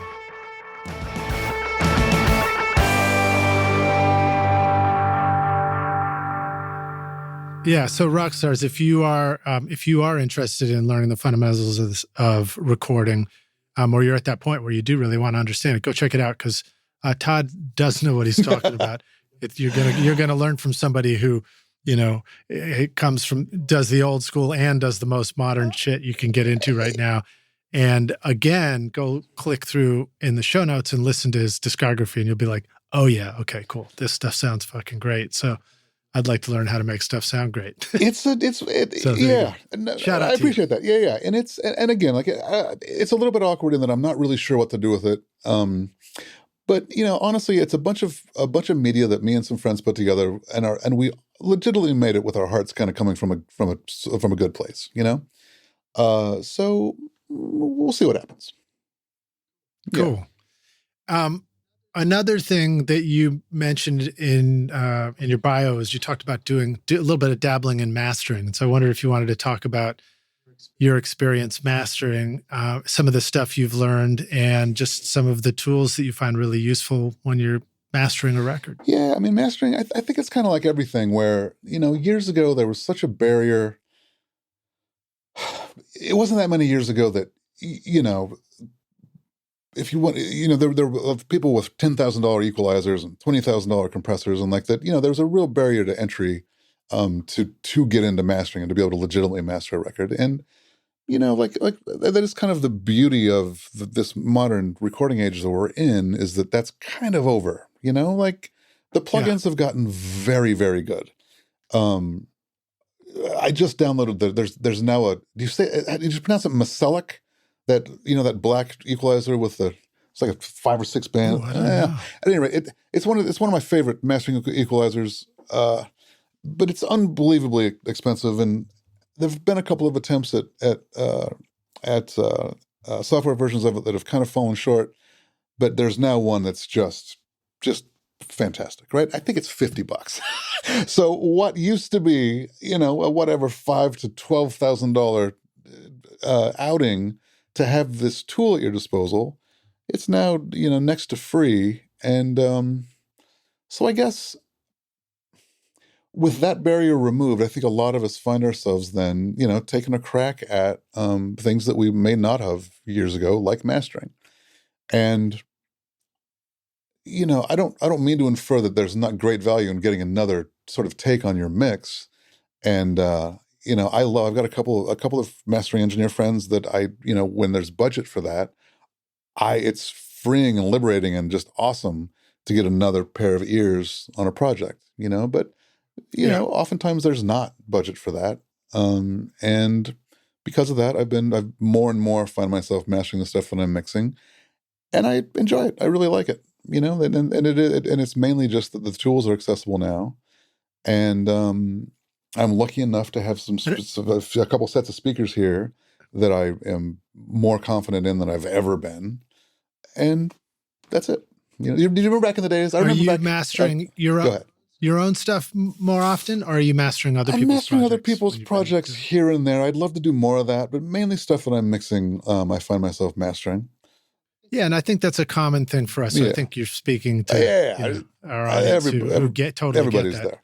But so talk a little bit about that. Like, what for you personally? Where does the mix stop and the mastering begin? And what are some common moves that you are like, well, this seems like I seem to be doing this after post mix. It's common for me to do this next move as part of the mastering of the same song I mixed. Because I think sometimes we think about it's like when you're trying to understand this stuff at the outset, you're like, well, why don't you just do all that in the mix? Right. I'd find it really beneficial to split it up into kind of two processes. I am a real stickler for kind of old school gain staging and kind of level consciousness. So I sort of work at -18 dB full scale or +4 or whatever you want to call it. I very much stay there throughout the entire process. And it's an arguable, now with 32-bit floating point, whatever, it's the Pro Tools mixer sounds, you can drive the Pro Tools mixer awfully hard and you don't get that boxiness we used to, but I'm still pretty scarred from those days. And I'm just, because that was brutal. And I don't know, it's just always, I just still work that way. Maybe it's mostly habit, but I feel like plugins, particularly like UAD compressor plugins and stuff, they're modeled on analog gear. And I just think that Fairchild sounds best when you hit it, when it's seeing +4-ish level or -18-ish level coming in. Like all the knobs look about right and everything acts the way I expect it to act. And, I don't know how to sort of operate a mix. It might not even be that it's wrong. I just don't know really how to function if I'm mixing up in those, up at just like, fire, if my mixer is just on fire, and I see that with people, and there are people making great records with just everything on fire all the time. All I'm saying is I don't know how to do that, and it seems foreign, and it just everything looks funny to me. So at any rate, all that to say, I really do keep things at +4-ish, -18-ish, all the way through the mix process, and it just works. It's just what works for me, and then I think it's worth breaking that down a little bit more for the Rockstars too, because some of these things we came up with that thinking, so we understand it, we take it for granted. But just to reiterate what you're saying, so in an analog studio, you would have to be conscious of the level going in and out of all these different pieces of gear. You had a VU meter. And so you'd want to have like a working 0 level. What's 0 VU is +4 dB, whatever. Yeah, it's plus, you call +4. It was 1.23 volts. If you want to get like that about it. You can measure it a bunch of different ways, but like 0 was 0. There was a 0 that we were always aiming for, Right. And be more than 0 would be louder, less than 0 might be quieter, however you want to look at it. But in plug-in world, because you're able to put things on the track, I think it's easy for us to forget that this plug-in might have an appropriate level in to it for it to function the way that it's designed to do. And if you bring in something and it's way hotter, way louder than that 0 level, maybe the plugin does or doesn't work the way you would expect it to. Yeah, and I think particularly with emulations, like the UAD emulations, I mean, look, when you put an 1176 on a thing, you're sort of like aware and conscious of that little bit of harmonic distortion that it's going to add. Like you make those decisions based upon the kind of character that a piece of gear is going to bring to a signal. Yeah. And that's the same with plugins. And I guess, for me, and maybe it's just because I came up analog, what I expect a thing to sound like and what I expect it to do, it does that at a particular, if I'm feeding at a particular level, So there is no right. There's no right or wrong. There's that caveat goes in out of the gate. But for me, I find that I find myself just keeping everything kind of in old school +4 levels, which in Pro Tools is like -18, which isn't but halfway up the meter. Like it doesn't look that impressive if you get too visual about it. But that's that's how us old guys. That's how the graybeards work. I feel like. Yeah. Well, and an analogy for me sometimes is thinking about guitar signals. Electric guitar goes into a pedal, and the pedal goes into the next pedal, and the next pedal, and that goes into the guitar amp, and you get a cool sound that you like, and you can screw that sound up pretty easily if you're not thoughtful about how you do it. But sometimes I plug a guitar in and use a software amp in my session, and then I think, well, wait a minute, now the guitar is going into a preamp, and how loud should the preamp be to go into the interface to hit this guitar amp plug-in? And so it's just a reminder to us, not that there's a right and wrong way, but to just be conscious that you need to think about this stuff. You need to I'm all about. You might need to know if you're maybe causing a problem for yourself, or you might need to know that you don't need to worry about it at all, but just know that it's there. Well, and sort of right or wrong aside, I feel like predictability, I think that being an engineer and sort of like establishing a skill set at this has a lot to do with predictability. And, you have some success one day getting a certain sound, or like getting the drums to do a certain thing on a particular mix. And, if you're going to have any chance at duplicating that later or doing that again, like I feel like there's kind of two ways to work. You can just sort of ham-fistedly turn knobs until shit sounds good and hope for the best. And I know those people, and some of them are geniuses. It isn't wrong. I choose to go, but I've got a mindset of going the other way though, and that's of sort of establishing establishing sort of a way of working that's predictable and it's repeatable. And when I do have success or find something that works, or get to know a new plugin even, and kind of what it brings emotionally to an instrument, let's say, the only way to file that away as a thing I can duplicate for next time is if I know not only the plugin that I opened and like what the GUI looked like, but also like how I drove it and why, you know? So it's a lot about predictability and being consistent for me, just so that I can, I mean, to really get goofy about it in a way, just so that I feel like I'm always evolving, you know? Because I feel like if you're always just turning knobs until it sounds good, then, you know, you're going to have success, but it's going to be kind of you're probably going to be kind of hit and miss. Right. And then you can't, and then your track record will be you'll be waiting around too long for successes. Maybe. And it gets harder to dial things in. Well, and in my mind, it would be hard to sort of go into a project with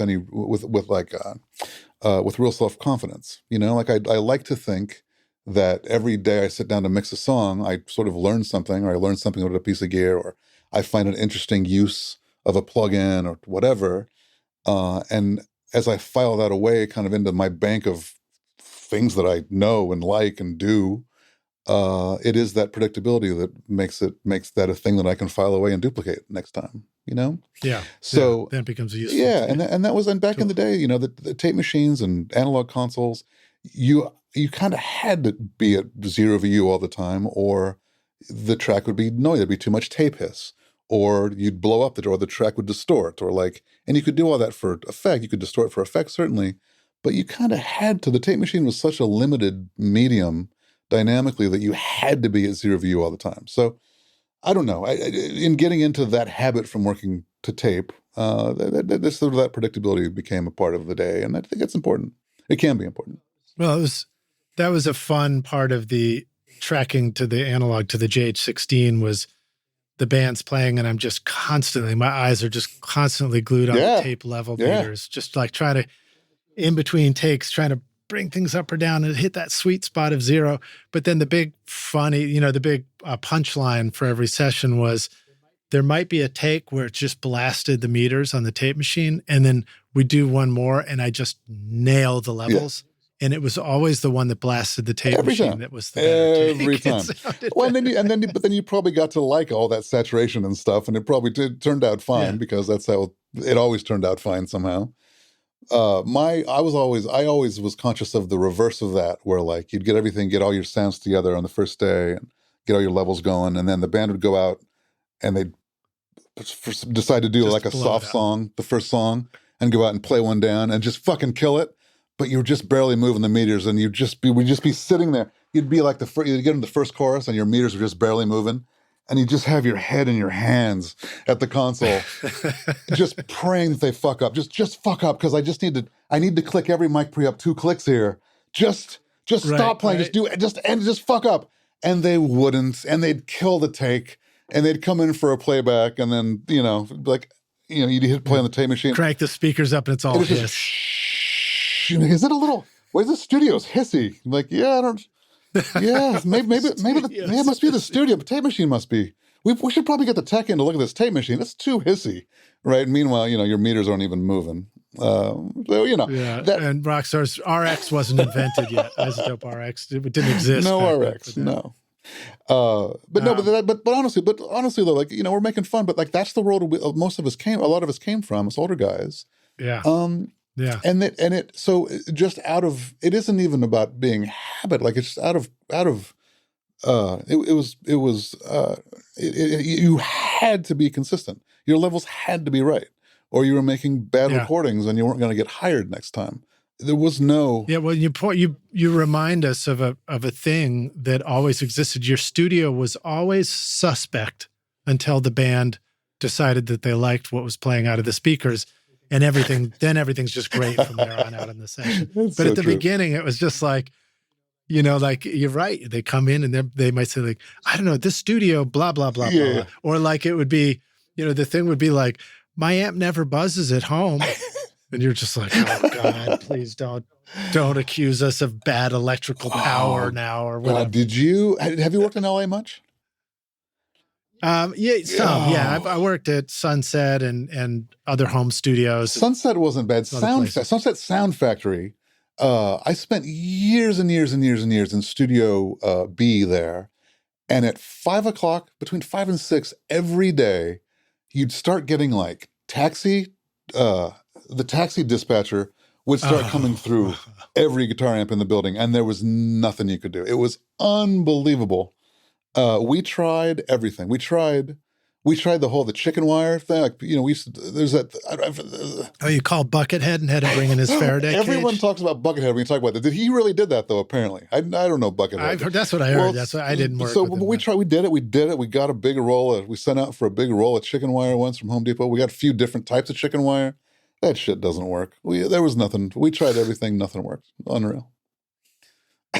You're like, that's the wrong percentage of aluminum substrate. Yeah, I think we need the denser chicken wire because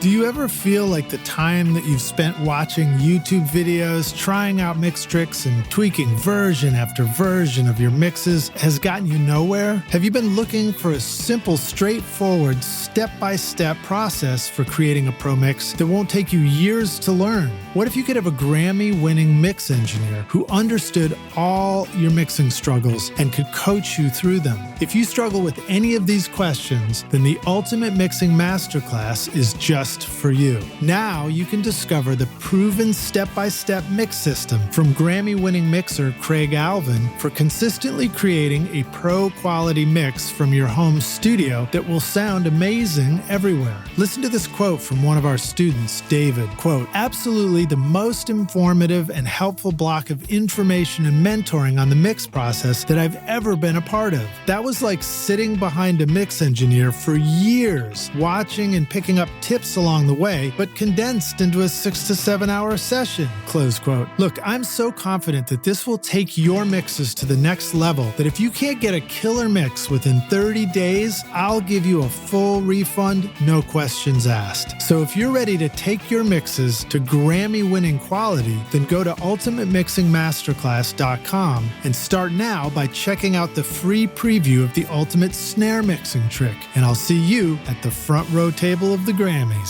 Cheers. We're in the Bible Belt, of course, so we got holy roller preachers would come through the guitar amps, when things were right.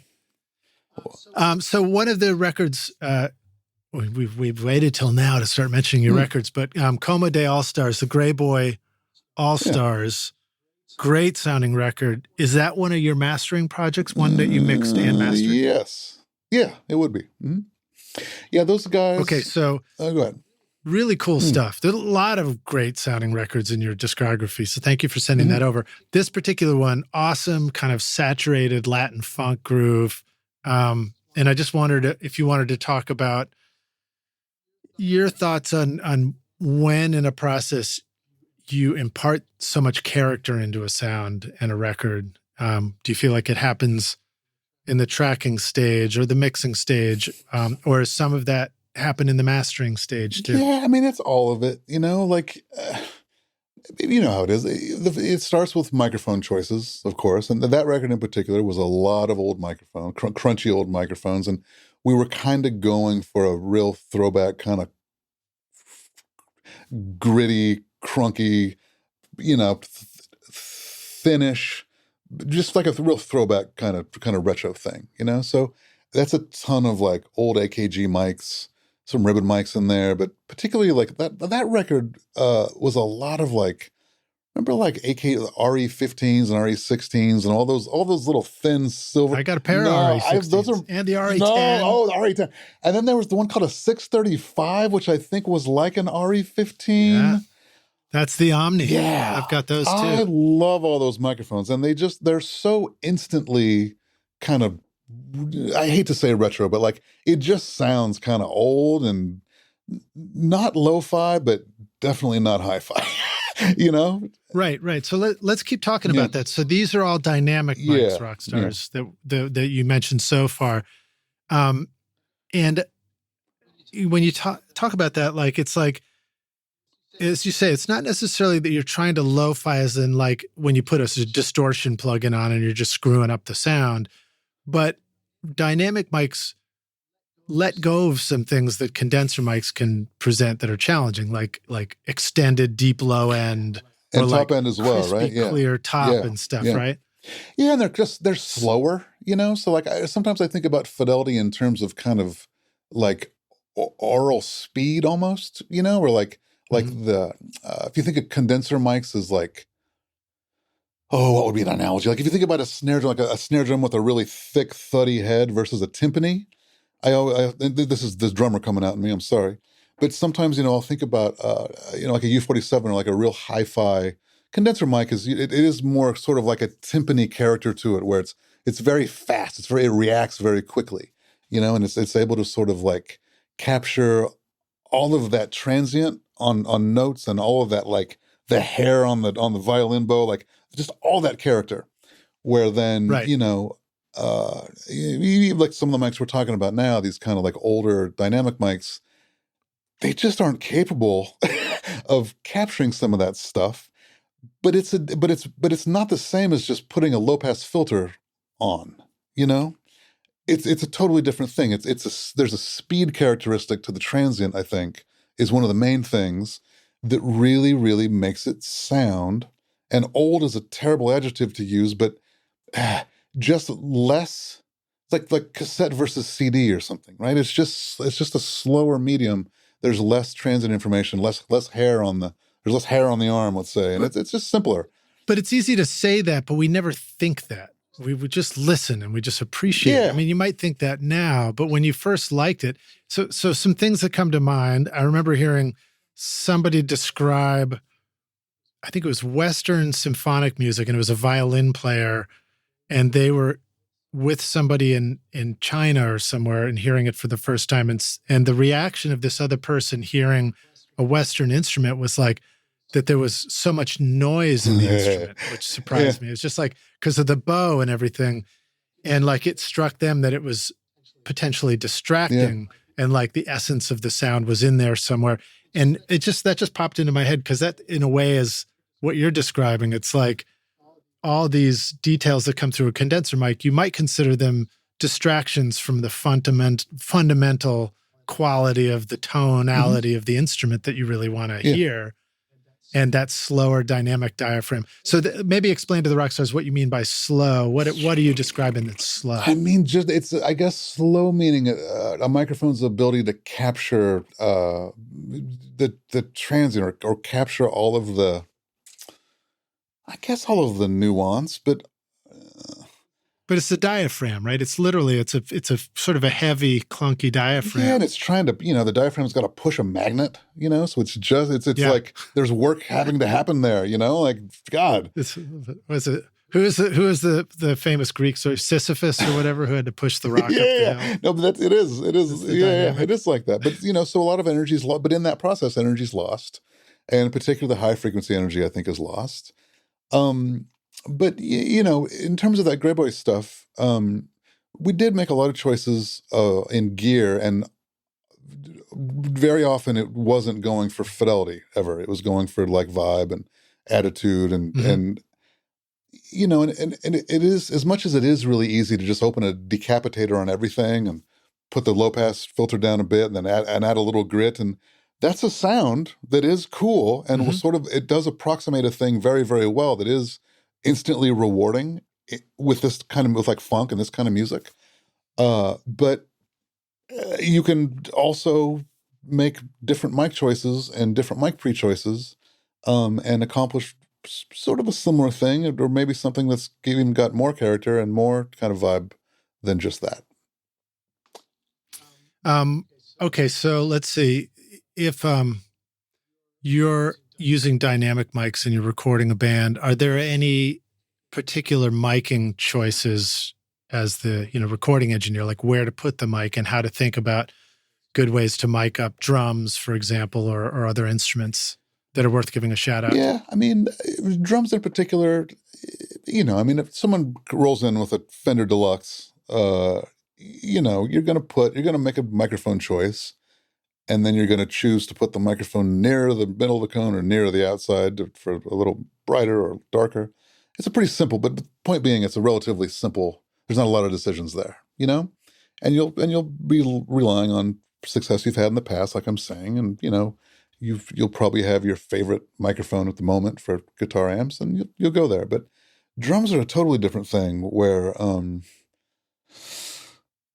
you really have, there's just so many options and ways to mic a drum kit. I think on that record, I think there aren't but 4 mics probably on the drums on that record, if not 3. In fact, it's just a U47. The kind of the real classic thing that I love for a project like that, where you're going for kind of a throwback thing and you're trying to get a kind of a far more of a like 60s feeling than a 80s or 90s one. My kind of go-to is a U47 up top or a clone, and then something on the snare, probably an RE something or other, RE15, RE10, something. And then something down low, and it maybe not even right on the kick drum or in the kick drum, but just something down low to get kind of the bottom, and it'll be somewhere near the kick drum probably, but if you've got a D15 around, that can be a lot of fun, or an RE20, or RE20s are funny in that they don't have, like when you talk in an RE20, it's really, like it really gets all that chestiness. But I feel like they're really good. They make great 200 cycles, but not a whole lot of 60 in RE20. So that's an interesting way on a kick drum to kind of, even a kick drum that's tuned down pretty low, to kind of get it up in the spectrum a little bit, and maybe let it be a little, just kind of roll off some of that extreme low end and let the kick drum live more in a 200-y place, which in my mind does make it just inherently then registers a little more retro. And 200 is a place to think about the bottom of a snare drum too, in a way. So it's almost like you're thinking about bringing the kick up into the snaratory. I just invented that word. I like snaratory. Yeah. Where they're working together, maybe that's a way to think about it. I mean, it's funny, it's like, there's nothing stupider than talking about frequencies all day, but at the same time, it's fucking great to talk about frequencies when you're rediscovering it in your own thinking. And it's hard not to, and there's no other way to really think about the spectrum, like this frequency spectrum. If you don't talk in numbers, and I guess you can talk in adjectives, but it's pretty vague. You get into like boxy and boomy, and there's like a dozen adjectives, but they're pretty fucking vague, and you could take it a few different ways. You're almost done with this mix, Todd, but can you make it a little more blue? Oh, I hate that. Yeah, that's hard. But I'm trying to think. Okay, that record, it started with microphones.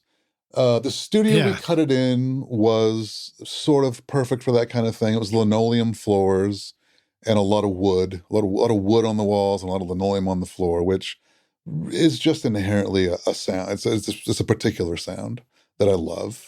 What studio was that? So that band is, the guitar player in that band is a friend of mine named Mike Andrews, who is the composer I have been working with for years and years. So he has this great studio. It's a semi, it's probably more than semi. It's a mostly private studio of his, just because he uses it all the time. He can't get into it because he's always working. But we built it like 3 years ago now or so. And we really we looked at Sunset, a couple of our favorite rooms in town, Sunset and Capitol B, and, tried to take as many kind of clues from those places as we could, and put it together. And it's basically, it's all stained, all the walls are stained plywood with then quite a lot of wooden diffusion all over the place. Mm-hmm. And then we did this old, real particular hard linoleum. I forget the name of it now.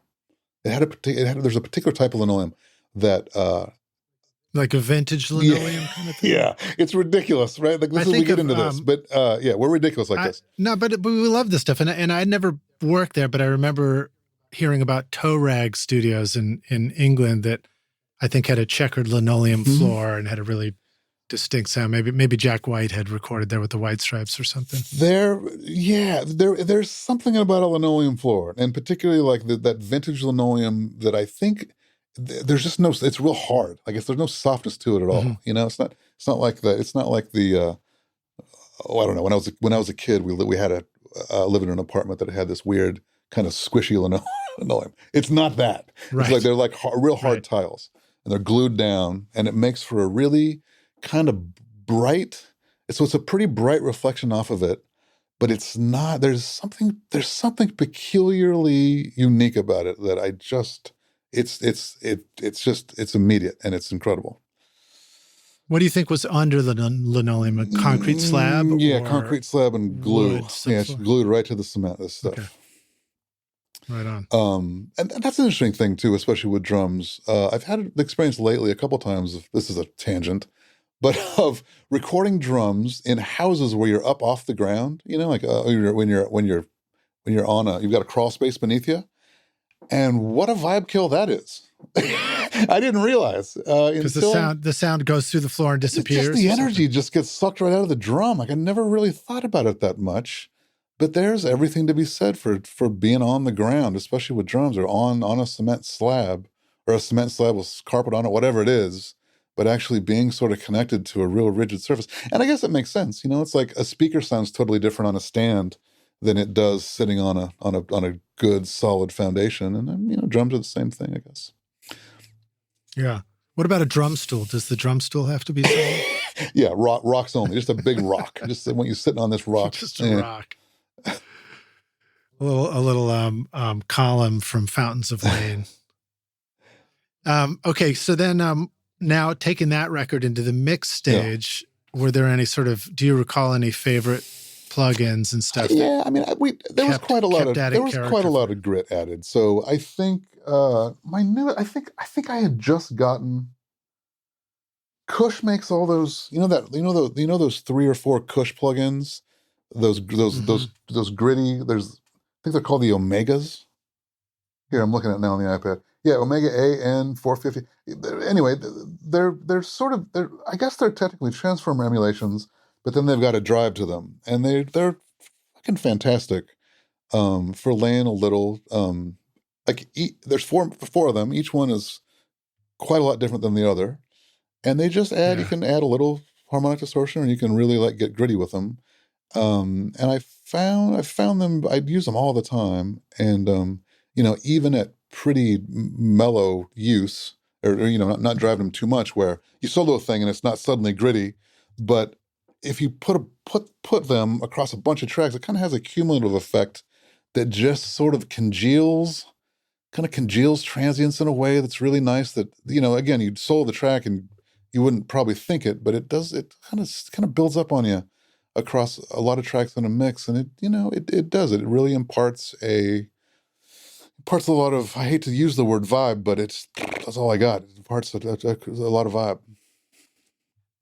Yeah, I'm looking at their website right now. They got a lot of cool looking plugins, and down at the bottom is the 3 Omega transformers. And one that I got recently, I can't even remember if I learned about it on the podcast, is Kazrog True Iron. I don't know that one. One that sounded pretty cool. This gets some great distortions out of it, or not even just distortions, just subtle transformer tones. I love that shit. I've got a few transformers here in a rack. I rack mounted. I've got a couple of they're just these oddball 1-to-1 transformers that 600 ohm 1-to-1 transformers that I found. There's this place in LA called All Electronics out in the Valley. That's just literally a junkyard for NASA and JPL, and then old electronics. And it's just a junk pile. It's shocking. I think it's still there. But years ago, I was out there, and I just went out, and I just asked the guy, I was like, look, I'm looking for 600 ohm 1-to-1 transformers because I want to experiment with them just for sort of tone shaping. And the guy lit up. Like, it was the best. It was the best question. This guy had been waiting for me. I feel like this guy had been waiting for me for years, maybe. And he just started pulling out transformers. And I think I bought 4 or 5 pairs of transformers. And I've got them in a rack here, and I just wired them to XLRs, and they're near my patch bay, and I can just do little hardware loops to these transformers. And if you put them on a scope, or if you put them on a meter, they've got a really nice they've all got a real different gentle roll-offs on the high end. But again, like they shape the transients in a way, and it kind of goes into this idea, this kind of condenser versus dynamic idea with microphones. It's somehow, they have a really, really cool way of sort of slowing down. I'm sorry, that's the only, I keep saying slowing down, but I wish I had another way. I'm trying to think of another way to say it. It's all right. But they have a really cool way of slowing down the fidelity of a thing, you know? There's a reason, though. I mean, when you're talking about mics, it's like it physically had to move the magnet in the transformer. And that slows things down. But in a transformer, I'm going back to my minor in electrical engineering. No, I love this. Is my favorite talk. Yeah. So the signal, the electrical signal, is going into a coil, and a coil slows down the flow of the electrons a little bit, and then that generates a magnetic flux current, which flies around the iron core. That then goes into the other coil side. On the other side, and so it's magically sort of jumping through magnetic space. It's kind of fucking amazing.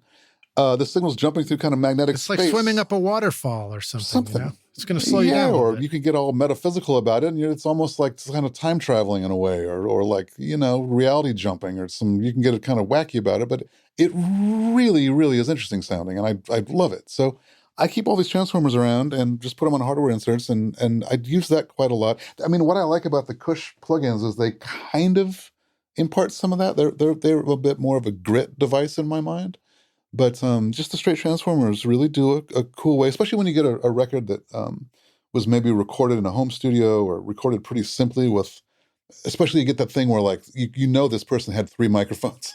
And everything was recorded through those 3 microphones, and this is, right. And it just makes for a relatively homogeneous, buildup. This transformer trick can be a really, really cool way to, put it on select devices and just make it seem like maybe you had some other microphone choices at your disposal when you didn't. This podcast is proud to present Recording Studio Rockstars Academy. Are you ready to take your recording, mixing, and mastering to the next level and make your best record ever? Then visit the Academy to find the course that's right for you. Want to record killer drums in your home studio? Then check out Rockstars of Drums to learn how to record, edit, and mix pro-sounding drums with a professional Nashville session drummer in a Grammy-winning studio. Or if you're ready to start mastering your own records at home, then check out Rockstars of Mastering, where I walk you through exactly how I master my own records using nothing but plugins. Plus, I take you into a world-class mastering studio, Sterling Sound, to meet with Ryan Smith and hear how he professionally mastered my record, Skadoosh, for release to streaming platforms. That's the music you hear on this podcast, Rockstars. And if mixing is your focus, then check out my free mixing course, Mix Master Bundle, where I show you how to mix using stock and free plugins in Pro Tools. Plus, you get a look at how I recorded everything in my studio and multi-track downloads for you to practice mixing and even upload to your website if you want. Are you ready to make your best record ever? Then go to recordingstudiorockstars.com/academy to get started now. So what's a trick? Let's say we've got a transformer and we're like, oh, what if this would work in our studio? What's a simple way to think about the wiring to get some sound in and then back out? Yeah, so you've got is it simple? Yeah, I mean if you're probably in a balanced environment, right? So meaning pin 1, if you're thinking about an XLR or thinking about the 3 pins in your patch bay, then pin 1 is just going to earth, and then pin 2 and 3 are your audio signal. So the transformer, you just take pins 2 and 3 to the input, the primary side of the transformer, or the input of the transformer. And then out the secondary or the output of the transformer, you take same thing, pins 2 and 3 back into your recording device, and you've done it. That's kind of it. Sometimes you'll want to tie the pin 1 to pin 1 of the. You want to tie the 2 pin 1s together if it's buzzing, but it doesn't. That's just a like. Is it buzzing or is it not? If it's buzzing, try to put pins 1s together and see if it stops. But there's really nothing to it, I mean, it's. The signal is pins 2 and 3, and just jam that baby through your transformer. And then if you, Rockstars, if you do that and then you find that it flipped the polarity of your sound, right? Like what used to be positive is now negative, I guess you just reverse 2 and 3, flip the output of the transformer, yeah, or the input. Yeah. Well, that's cool. Yeah, I need to experiment with that myself. And then Do you just have those like always kind of wired up where you can just route some stuff over to it to give it a quick listen and see if you like one of those? Yeah, I've got a bunch of hardware inserts just kind of always in. So, 17 through 25 or so, 24 or so, or these are a few different pairs of different transformers. There's a company in Texas actually called Edcore they're making modern transformers, and they are unbelievable. First of all, they're very inexpensive, and they're making really interesting transformers. They make one that is so it's 600 ohm, meaning, the same impedance as all of our line level stuff in our studio. It's all 600 ohm. And 1-to-1, meaning it doesn't impart a gain change very basically. Right.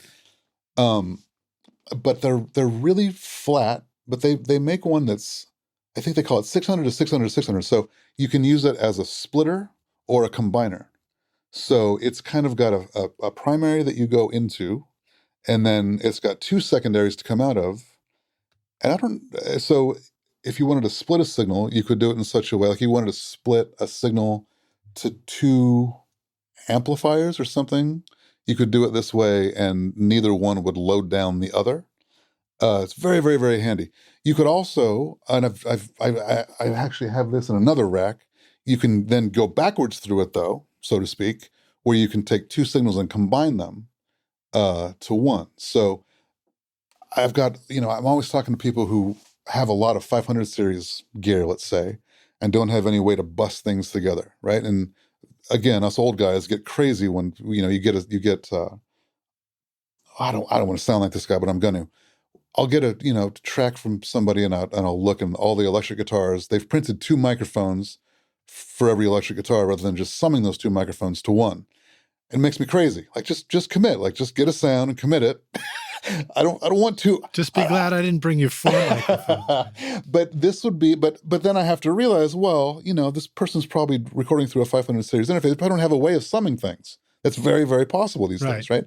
But this would be a way you can do it, though. Because I remember being there, is like you when you're at that stage, you just don't know. Your confidence it isn't there yet, and you're going to work with somebody cool like you, Todd. And you're like, he'll know. Well, he'll know what sounds good. Come on, just make a choice, though. Come on, but right. I'm describing my young self. The point being, though, with this cool Edcore 2-to-1 transformer, though, is that it's basically you could wire it as a bus. And you could take, you could have two microphones going to your 500 rack to a couple mic pre's, take the output of those into both secondaries of the transformer, and just take the primary out to your recording interface and sum those microphones that way. And it's a perfect, very cool. It's fantastic, and it sounds great. Warms it up a little bit, shaves off some top. It's fantastic. So that kind of thing, Rockstars, we could get and just hook it up to our patch bay if you have a patch bay, and then forget about it. Now you just patch through it when you want to use it. You can patch in reverse to split two outputs, or patch two inputs and sum it together and get a new output. So a very cool thing. And I'm looking at their website now. Yeah. And the transformers are like $50, it's a variety, $30, $40, whatever. Yeah. It's good stuff. Very cool. Very good stuff. Yeah. All right. Well, let's see. I mean, we are closing in on the finish line here. Have you got a moment for, do you want to do a question or two? Okay. Great. So let me see what I want to have. Oh yeah. Let's just go to this one. Let's go to other end of the spectrum on some of the music in your playlist. M83, that artist, great, like very modern EDM almost style production and mixes. Even though the tempos weren't necessarily like 4 on the floor kick. What to you what was that project? How was that different from working with rock bands and miking stuff up? Maybe it did start out as a rock band. Yeah. So that project was, M83 is by and large a guy named Anthony, and he's very, very good at just sort of recording himself in his own space. So that record, I engineered a small, I didn't mix that record. Tony Hoffer mixed that record. And a buddy of mine named Justin Meldal Johnson produced it. And that record was made primarily in a house with just Justin and as the producer and Anthony kind of cobbling it together bit by bit. I came in for, I think, a week or two, and we went to Sunset and recorded a bunch of drums and recorded a bunch of stuff basically they couldn't do at home. So my involvement on that was, the classic kind of like rock band elements of the record, of which there's not a ton, but there's probably half of that record has got analog drums, sometimes in just a section, sometimes for the whole record. What else we did? I think we did some guitars that we'd wanted to have in a bigger room. So we were at Sunset and had some space. So I think we went back and replaced certain instruments that we wanted to get some real room on. But that's a really cool record. I'm really, really happy to have been a part of that. Those guys, Tony and Justin, are, some old and dear friends, and a major part of sort of the network and the circle of friends that have made my time in LA possible and super fun, Yeah, and it has that great quality of, it's cool to hear you describing recording the drums, band, guitars, those kind of things, because where the record ends up, at least the tracks that are in the playlist, has this over-the-top quality to it by the time it reaches the finish line, which is cool. And you're like, wow, it's like, how do you get there? And it sounds like there's EDM tricks like parallel compression happening on things that make things, a lot of that, bloom and explode in between the beats and stuff like that. Yeah, and just compositionally, Anthony is just a master of like that. Like, it's just, the song just keeps getting bigger and bigger and bigger, and you just can't believe there's another step yet to even bigger, and you can't, right. It is that like overwhelmed, just freaking out on MDMA when you were in your 20s feeling that, you just can't believe it's still going. I think about sessions like that in the studio, and when you look at the mix, it looks like a long, fattening triangle sometimes, and which is really hard to do when I have bands, that want to have these long, quiet intros and then explode at the end. And then, I'm like looking at the mix. I'm like, how do you put all this together where it all makes sense and doesn't just sound too loud at the very end? Very tricky. Or too quiet at the very beginning. It's very tricky. Yeah. All right. Well, so let me go to this question. This is our hypothetical question I get to ask all the guests on the show. And again, thank you for coming and hanging with us today, Todd. Great to chat with you. We're going to take the hypothetical way back studio machine, and you get to go back in time and find young Todd and say, listen, dude, I know you're working hard on your music, or let's see, what was the first thing? Oh, maybe you're like, you're thinking about going to Crass to learn this stuff. And you want go back to give yourself some advice, and you say, here's the single most important thing you need to know to be a rock star of the studio yourself one day. Geez. What advice would you go back and give yourself if you could? Wow. That's a really big question. But I'll say no this. Right answer. So I think the thing that served me best, let's say, in all these years of doing this, is just having an extreme sort of patience. And I think I think that's sort of everything. And especially, particularly now, I think when, there's a little less time spent in the studio really exploring, really fleshing out songs and stuff. And it's a little bit more of a hurry to get things done. I think the best thing you can do, honestly, is just maybe just take a deep breath and stop hurrying so much and take the time to get stuff right. I remember back when budgets were a little more free or larger, and it kind of went without saying you were going to take 4 or 5 weeks to make this record, and that meant you really could you could brush your teeth in the morning and go to work and not feel like you had to milk every minute out of the day. You could be a little more laid back. And that until week 3. Yeah. But it's harder to get that feeling, I think, but it's important to not rush, we're making art that's going to live forever, and you're making decisions, every minute that you're going to be living with for a very long time. And, I try to even, I guess maybe I'm talking to myself now. I keep trying to remind myself to just calm down and just take the time to get it right. this isn't a race, and it's easy when you're young to feel like you got to do all the work in the world, but like, just take it easy. just get it right.